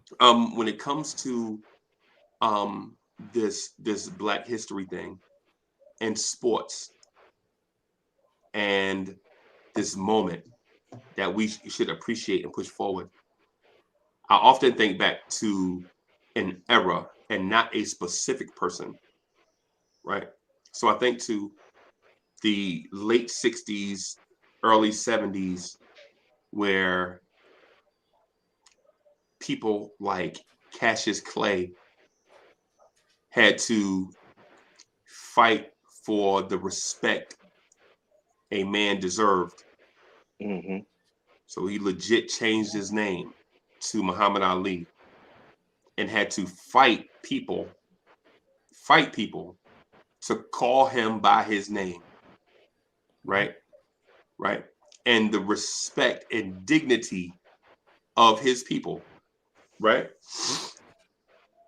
Right. So I'm not the biggest Ali fan. I'm a fan of a lot of stuff. I'm not a fan of the extracurricular social life stuff because I Mm-hmm. feel like if you one man on one side of the street, you should be the same man on the other side of the street. You know what I'm saying? That's me. Like if you speak to integrity and all that stuff, you Right. know, you can't say integrity and then have 17 girlfriends. You know what I'm saying? That yeah, and I know that seems petty, but whatever. Maybe I'm petty. But I will say this. Um, we are fortunate that we have had people that stood in the gap for us, black men and women, white men and women, people of all races that stood in the gap for us in order for us to have these freedoms that we have today, right? Right. Because Black history is world history, right? And the people that fought for the rights of Black people were not just Black, but they Right. were of all races and ages and sexes, and they sacrificed a lot. So what I want to say to that point is not just to the achievers, because listen, shout out to the achievers that broke barriers in their own lane, right? Right. Like your Jesse Owens and all of them who stayed in their perspective lane and broke down barriers just by showing that a black person can do it and do it at a high level and do it better than other people Right. too. But what I want to who I want to shout out is all those people that sacrificed so much in order for us to have these freedoms that we have today. And it wasn't just black people fighting for black rights, for black people rights, but people of all races. Some of Right. your white folks from New York City, from Boston, that came down south and sacrificed their lives, were killed because they found something that they believed in. They believed in equality, and they sacrificed everything for it. So I'm just gonna shout out those people because I think those people get marginalized. They are in the boundaries. Like we don't know their names and all that stuff. But these were the people that actually went to these racist mayors, right? You know what I'm saying? And said, hey man, you gotta make sure everybody vote. You know what I'm saying? These are the people that came from these cities and all that. And you know, they call them blank lovers. Y'all know who the people I'm talking about, right? So I want to say shout out to everybody, and I think they deserve respect and recognition for their ultimate sacrifice. So cats like Uncle Freezy can get up here and talk about Tom Thibodeau's whack rotations.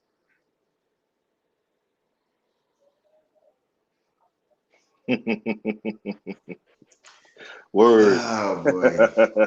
And there you have it. That was the Legends Corner, right? Next week, well, last week we were supposed to have AD, but due to the Super Bowl and that area thing, he'll be back next week. So we'll have Steph next week, and we have AD next week. So, and hopefully Uncle Freezy will Oh sprinkle yeah. his knowledge on there too, right? In the Legends Corner. So it's going should be an interesting week next week for next week's show, Stop it down. right? I came here to fight, bro. You ain't want to fight me on Obi? You want me to just jump off? I'll jump off. Who, me?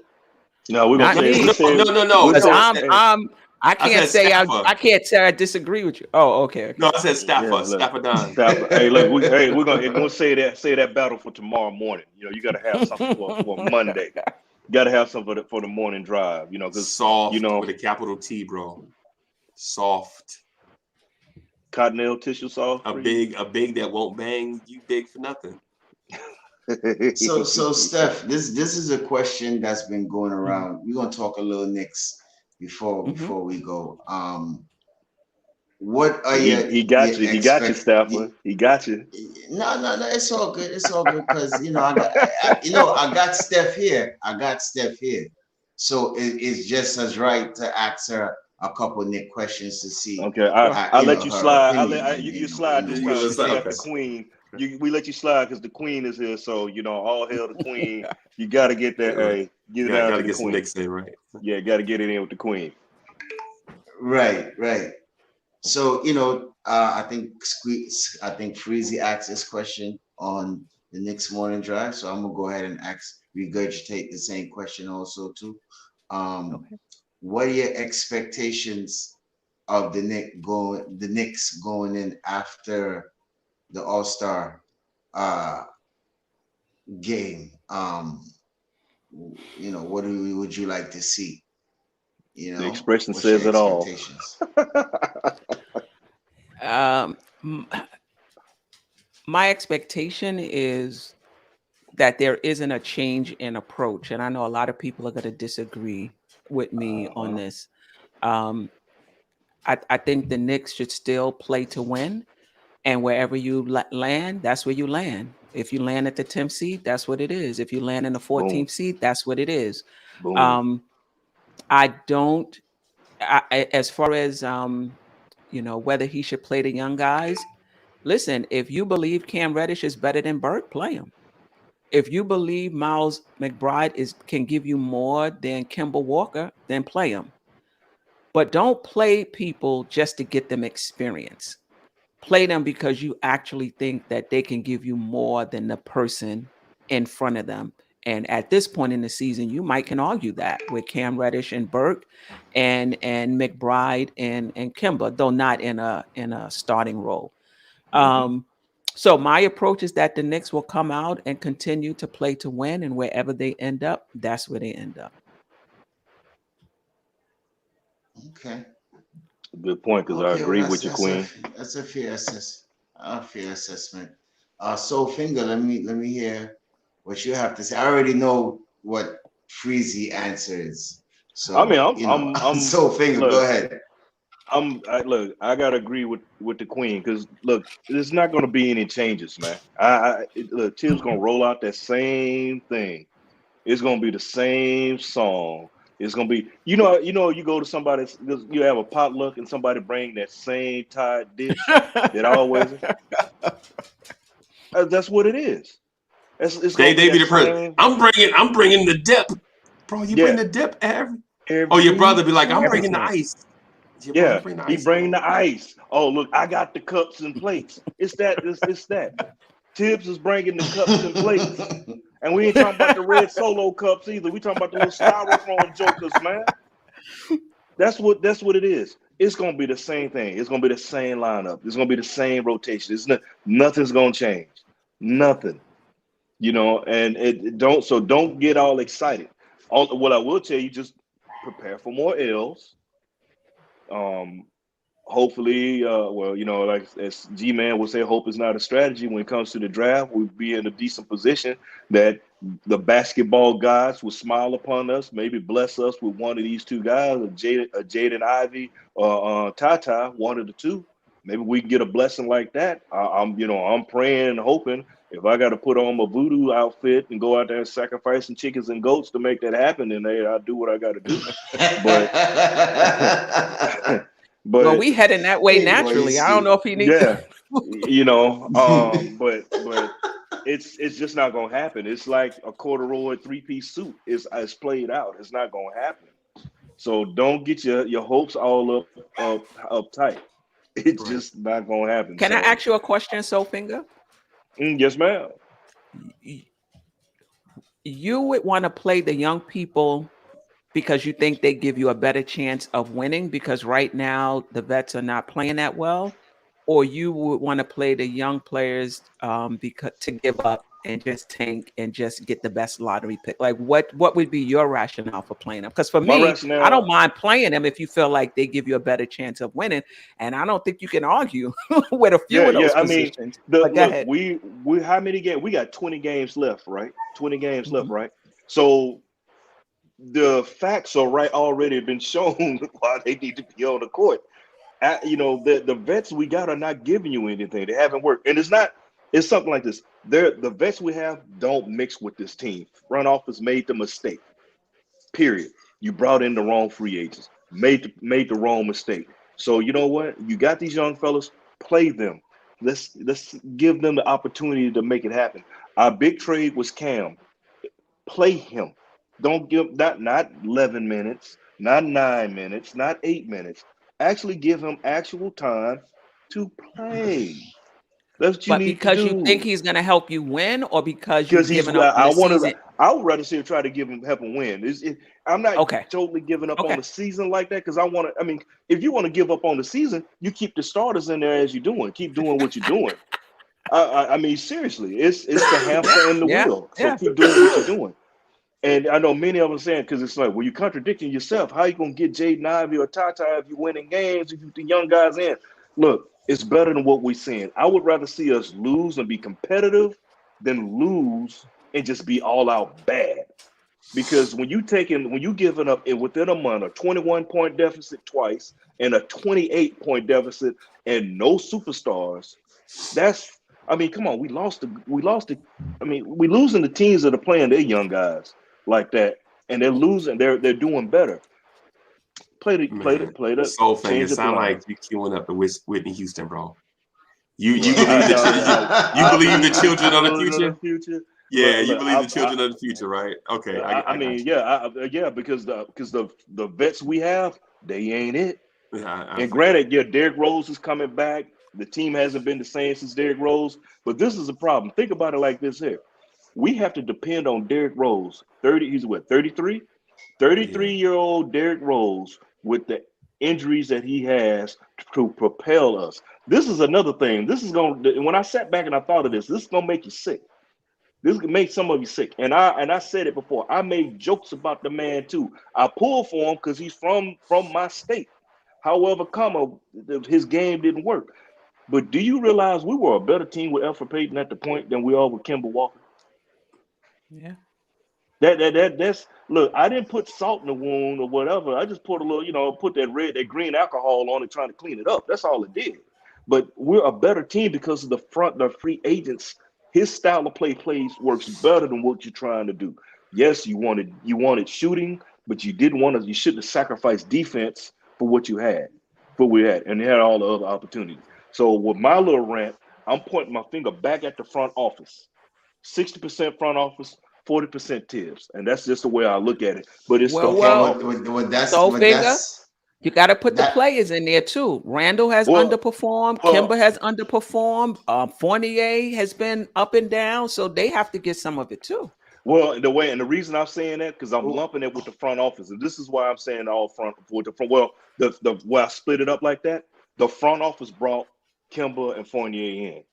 Tibbs let Randall run wild like he's been doing, like a diva in his ass man. And I'm not here to just jump on him, beat up on him, but you put him in that position. Now the players got to do their thing, but when you bring in the wrong thing and then you get enabled to do what you got to do, I mean, it's like being a little kid. You're like a little kid. If your grandparent, how your parents will have your parents are real strict, but you go to your grandparents, oh baby, here the candy, you have all the candy and this and that you want, and the parents look like, well, the parents are not gonna go at the grandparents about what they're doing, because now the kid is at home running amok, leaving chocolate all over the place and tearing up stuff.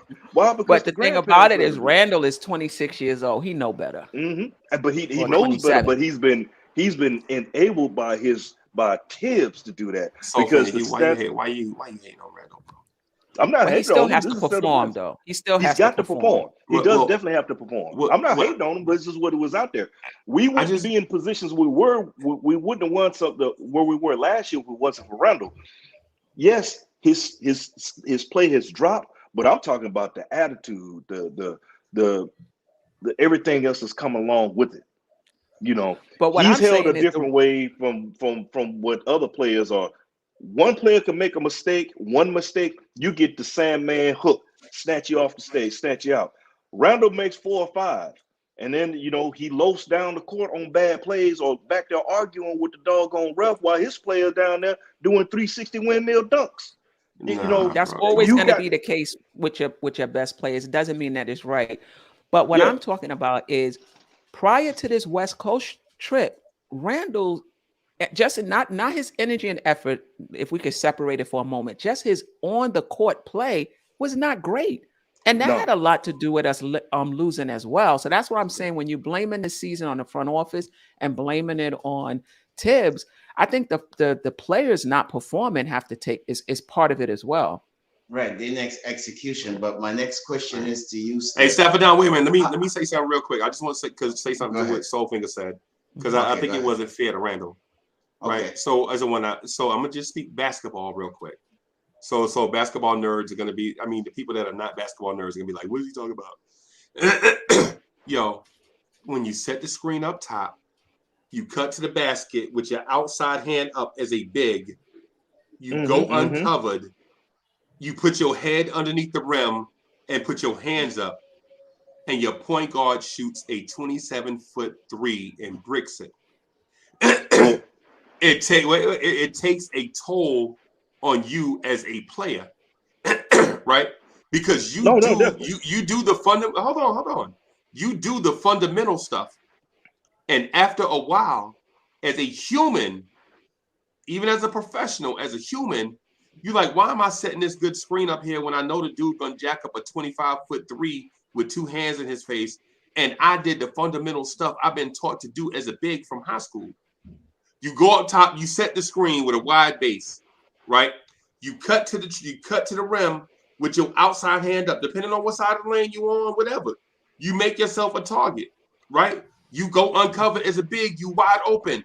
You stand underneath the rim with your hands up, showing your chest to the ball handler.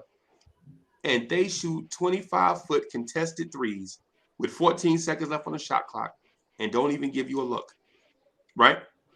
After I do this 30 or 40 times, of course my body language is going to be like, what am I doing this thing for? This dude right here playing point guard can't see past whatever. He not a point guard. So, and then the other thing too, when you screening, bro, a screen is a physical activity. You legit sacrificing your body with a wide base, setting the screen. You taking contact, not the ball handler, right? After a while, you get banged up, you get bumps and bruises from this thing, right?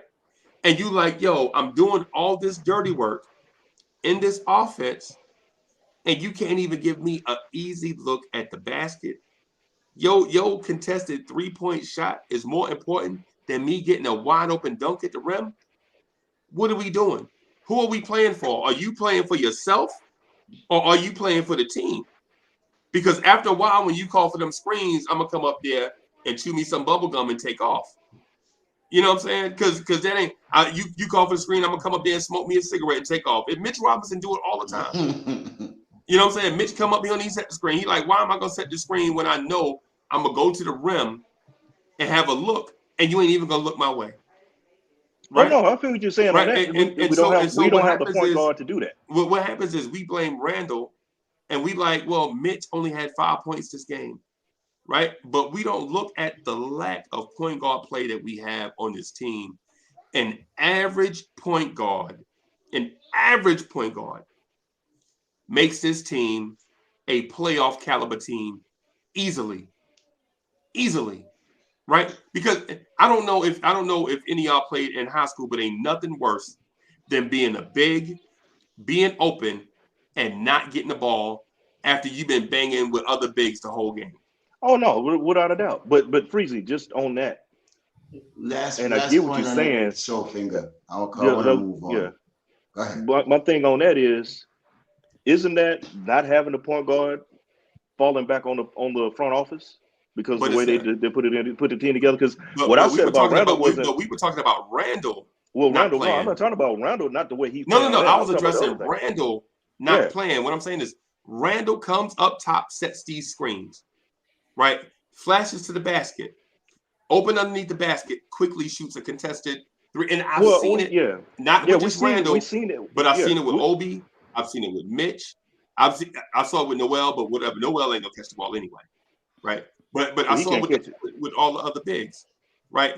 And so what we do is does Randall deserve some blame? Yes, but human nature will tell us, bro, when you do the right thing for so long, that when other people are doing it wrong, then it frustrates you as a person. You like, what am I even doing this for? I get what you're saying. You and probably that's why you missing what I'm that's saying. why you can't play the kid. But that's why you can't play the kids and the vets.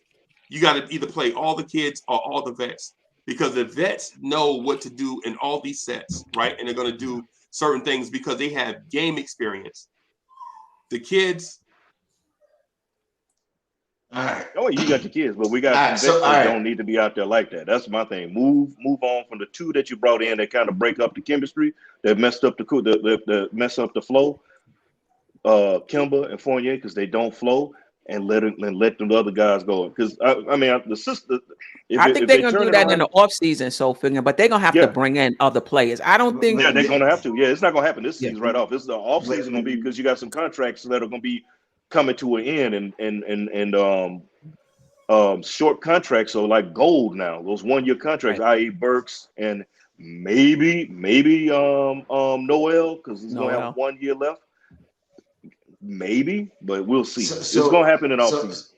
So with that being said, right, how patient are we with this front office? How patient are you willing? How far are you willing to go with this front office, Steph? Stapha, Don, I'm happy that you even asked that question, because so much has been on Tibbs, and I'm not saying he's had his best season. He has not. But so much is on what Tibbs is not doing, and nobody is talking, or very few people is talking about the construction of this The roster. team. Right. Yeah. You know what I mean? You want to fire Tibbs? Give him his type of players. And if he loses with his type of players and you want to fire him, fine. But if he's asking for A and you giving him B, and then you're going to get upset with him because he's not doing what you want him to do with players that don't fit, I think that's a problem. And we're all on Tibbs. And like I said, I'm not saying he's having his best year. We're not talking about the underperformance of these players, and we are not talking about this front office. So thank you for the question. Right.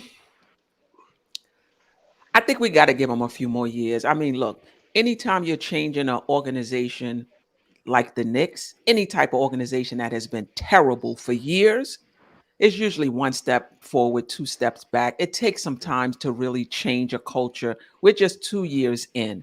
So I think we do have to give them more time, and we still have to give Tibbs more time as well.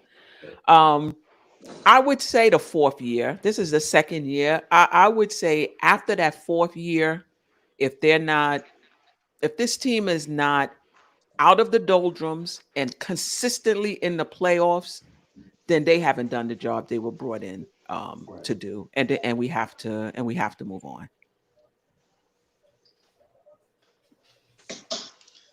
Freezy, how patient are you willing to go with this front office? How far is your patience with Leon Rose? I know you're gonna have a lot to say. Nah, I'm gonna just be short and to the point, bro, for the sake of time. This roster is terrible. When I look at the roster and compare it to the other NBA teams, and I said it before, this roster, man, is probably the 26th or 27th best roster in the league.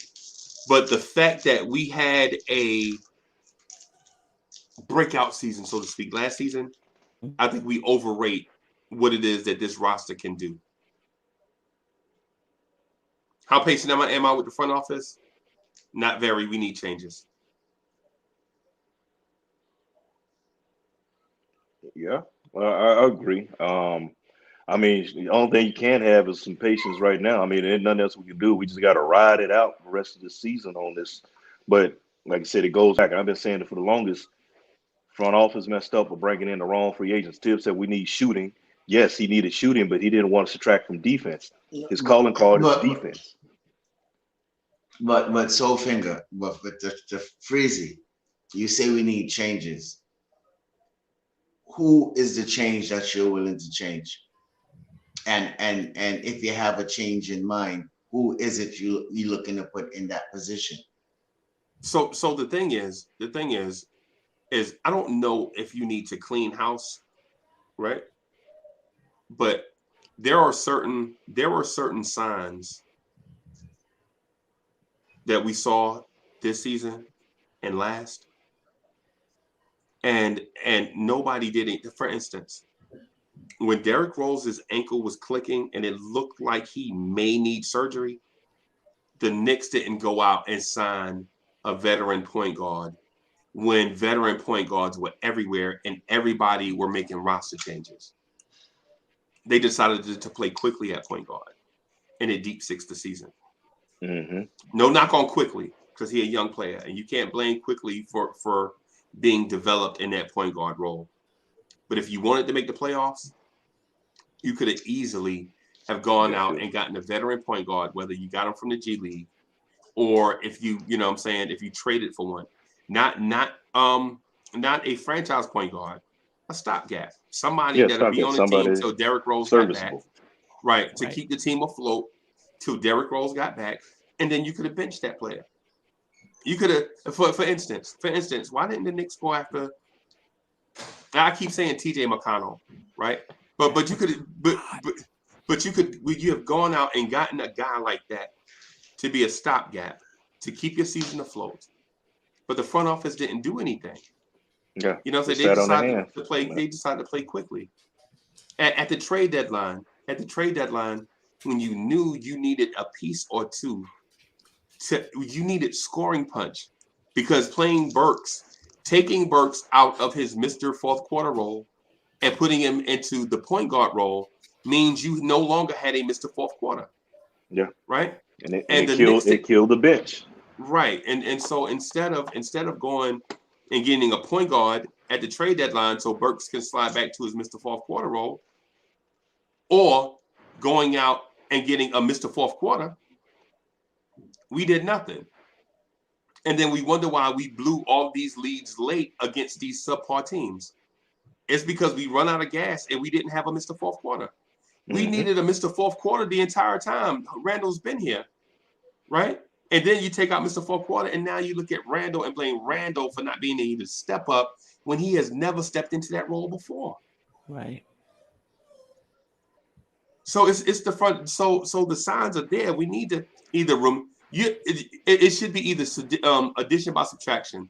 Either somebody in the front office has a plan that's flawed, like, hey, let's just keep collecting assets and trade for a star.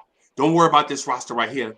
Just keep collecting assets so we can trade for Donovan Mitchell, right? Either that person needs to be removed, right? Or you need to remove the decision maker that listened to that person or something. Yeah, whoever's got the ear of the person that's making these calls. Yeah, right. I agree with really you. bad calls. Yeah, because Right. I'm like, why are we being so conservative? Like, there's nobody out here that we can get to upgrade this team. Right. So Just- what is Would your y'all- plan? It's like you said, just to keep collecting assets and waiting for somebody to axe out? Like, that can't be our plan. That can be. Yeah, because the thing is, we have it's no direction. It's just like you're in a dark room, walking around, bumping your head on everything, hitting your knee, hitting your shins and everything, stubbing your toe, because you can't see where you're going. Right. I mean, again, like I said, I look at what the front office did and the moves they made, and being a Knicks fan, I'm trying to support the front office, but I didn't like the move. Didn't like the moves at all, because Evan Fournier was supposed to be, after we signed Evan Fournier, everybody was like, man, what the, people flipping tables and throwing chairs. Then when Kemba Walker got bought out, you brought Kemba Walker in, and it was more of a PR type move as well, because it felt, well, one, we got a point guard for you. Right. Two, he's a native New Yorker. Right. Three, he's been in the All-Star League. We're going to bring you Kemba Walker. Look what we got. And you threw him out there to us. And then the other thing you did, this is me going a little bit, just doing my little conspiracy thing a little bit as well, is instead of uplifting, Randall was your most improved player. You got Kemba, you came in and you did this big homecoming tour with Kemba. You put him in the jersey. And I don't care, this is going what you were saying about emotions, how people look at it. I know Randall had to feel some kind of way being his feelings. And He's he like, yo, should have man. And you're right about that, because I didn't like how they did it, because wait a minute, bro.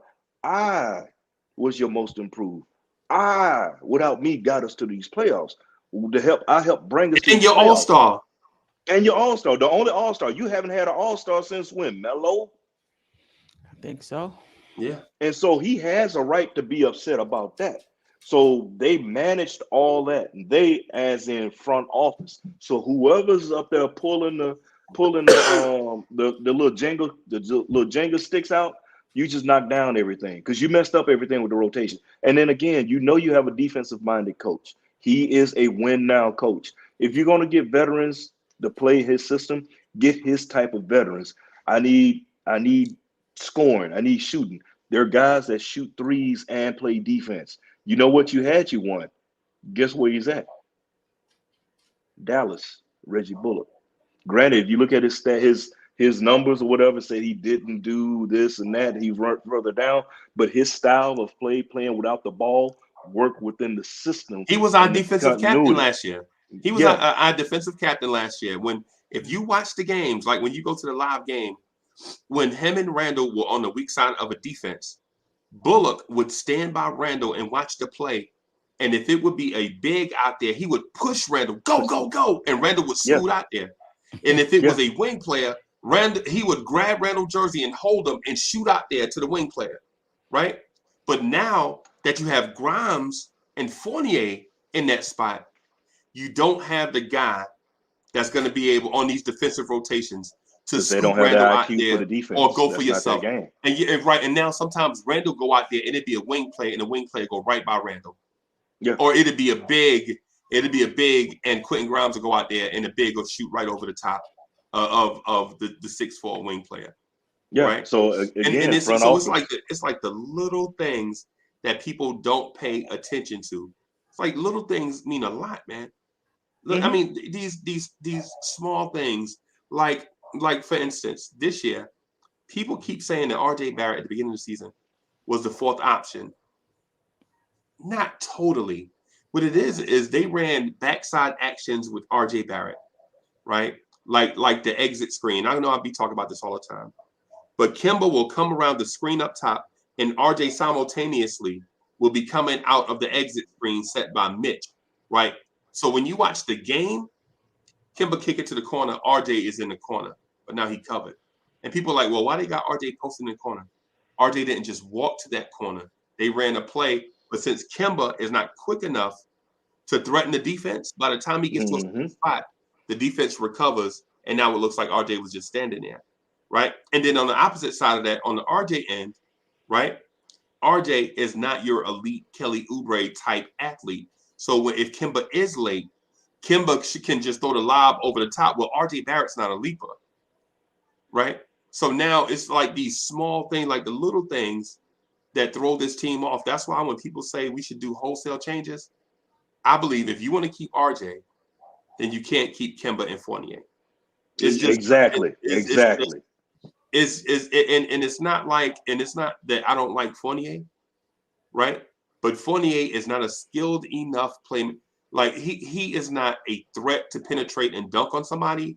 Yeah. And he is not a threat to throw the lob to cutters like Julius Randle and RJ Barrett, which means that their shot percentages are going to go down because they're always taking tough, contested shots. Yeah. Right? When you don't get easy shots, your shot percentage is going to be down. It's going to be low. You're going to have those 8 for 20s, those 9 for 23s when you never get layups and dunks. Well, and then the other thing on Evan, he's really good for 4 games out of the year. He's been playing better as of late, but the thing about him, 4 games on, a game off. 3 games on, a game or 2 off. I agree. I don't think we need wholesale changes. The question I have is, if we get a point guard, will he be able to? Randall handles the ball a lot, and sometimes it's hard to put the genie back in the bottle and bring in a point guard and say, you know what, we don't need you to run our offense anymore. Just we're going to have somebody set you up. I'm not sure how he'll take to that. I'm hopeful that he'll do well in that role. I think he'll be more efficient in that role, but I'm not sure how he'll take to it. I agree with you on that, Quinn. What about in fourth quarters when?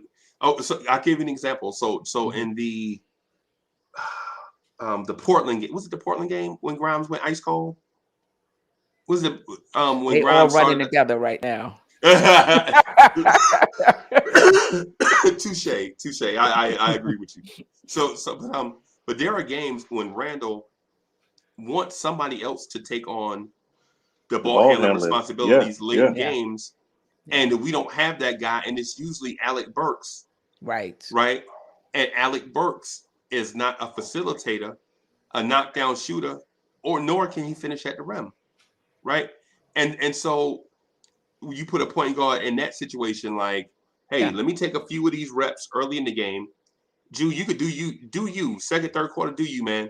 Fourth quarter, when it's time for us, when we have to execute, get clutch baskets, bro, we have to play this team game. Right. We have to, play this team game. And so I saw Randall look for Grimes late in the Portland game, and Grimes couldn't hit. He couldn't. He was off. He had a bad shooting night. He couldn't hit an elephant in the backside with an ironing board towards the end. It was bad. Right. And Burks was the point guard. I believe Burks. And I love Grimes too. I love him, but it was, man, it hurt. Yeah. It's one of them things, man, where it's like, I think a point guard can only help the team. Julius, I think, will acquiesce to a point guard if the point guard doesn't just come in and say you're not the best player. I think it's all about how we you know what I'm saying, address each other in the Right. roles that we take. Like I'm not gonna go to Julius Randle and be like, hey Julius, I'm the point guard, I'm in control. I know you said this was your team, but I'm here now. If I was Julius Randle, I'd be offended by that too. You know what I'm saying? Especially when I drag this team Through the I drag mud, this team to the up yeah through the to the mud. play. Yeah. Yeah. And so, you know, Do you think he would do you think it would have to be a veteran for him to acquiesce to, or do you think it could be any point guard and he would be okay with it? what skill level is this player that you're talking about, whether it's a veteran or a young player? That's what I mean. Is it Like, is it is it is it a great veteran or a great rookie, or is it a young rookie trying to learn his way? we can't have no more of those Yeah, right. on this team, in my opinion. We can't. No, Because we if really it's a need a great veteran. We need a point guard that can act the start lineup. We need that point guard that can get people where they need to go. Need to have some experience. Yeah. I want us to draft have a young point guard to bring up, which we Mhm. do. You say we have induced, but to get us going, Right. we that stopgap veteran. You know, I'm gonna probably get shot for throwing his name out, get the grenades and everything thrown out, but Dragic, somebody with the experience of Dragic at least, somebody that's just a stopgap. I'm okay And with it's a that if small, we have somebody that we're bringing and we had up. somebody, we having somebody bringing up, but you had a Dragic right now. If you had a Dragic right now with a deuce in the background, I'm cool with that, right, because you don't have to really throw deuce in those type situations, because the way it's looking now, we won't have to throw deuce in there. People we're ready to throw him in there as a starter because you fed up with what you're not getting for Kimba, and everything else. But we starting players, we starting IQ who's not a point guard. You got Burks in there who's not a point guard. Put them in Mhm. these positions, and then what it does, and like I said, I agree with what you were saying earlier about Randall when we were talking about things. You put Randall in these situations, and yes, he does do a lot of the ball handling. But now that you put Burks out of his comfort zone as a starter in these roles, that depleted it from your bench. I mean, because losing Derrick Rose hurt way more than everybody really expected it to. Because even Yeah. IQ is lost without Derrick Rose. He's lost because Derrick Rose can put him in that position and have him go. IQ is looking to shoot. He's the Benny microwave. He Yeah. comes off the bench. I need you to give me buckets, kid. Go in there and get me some shots. That's what he Right. does. He's not trying to. And then when he does pass, he makes bad. He's passing off. So he's Right. not one of those that can score and pass at the same time. Right. It has to And be Rose would one or be the other. closing games right now. right. Rose Exactly. would be closing the game with Randall, taking some of that pressure off of Randall for his game to be so tight in that last 5 minutes to close us out. Rose would be doing some of that. Right. And I would say this too, just to answer that question by Steph. I would say if it's a great young player, he would. If it's a Mm-hmm. great veteran, he would. If it's a seasoned veteran, Mhm. somebody with jewelry on, like somebody that's been there and done that, Mhm. he would. But I don't think he would do that for a young point guard that's just trying to learn on the job and Right. keep messing stuff. Like for Yeah. instance, if it was LaMelo Ball, of course Yeah. Yeah. Julius Randle would. You Mhm. feel Melo, me? Lonzo, he would. Yeah. Darius Garland, he Yeah, would. Ja, of course he would. Ja, oh yeah. Right. You know what I'm saying? So Yeah. with that said, because at the end of the day, no matter how much money you make, and no matter how fancy your jerseys are, no matter how many all-star teams you make, and all these accolades, most players want to win, Yeah. No doubt. Mm-hmm. right? The winning is the most important thing. So, you know, Stafford down, you still there? Yeah, I'm still here. I'm just listening to the good conversation, man. Okay, okay, okay. It's his birthday, so he probably doing some birthday celebrating off camera and stuff. Oh, yeah. So Yeah, yeah, hey. Can't let the cat out the bag, man. Hey, look, right. I understand. Hey, happy Earth Day to you, bro. Happy Born Day. Yeah. Definitely. Wow. Cat out the bag, letting the dog out. Wow, we wilding her. We little I know. yeah. Hey, so we hit the mark. Y'all want to hang out for a little bit, or you want to wrap up, Stafford? I actually have to go. Yeah, yeah, because I'm gonna jump off too, so I can get some stuff done before I go into the job.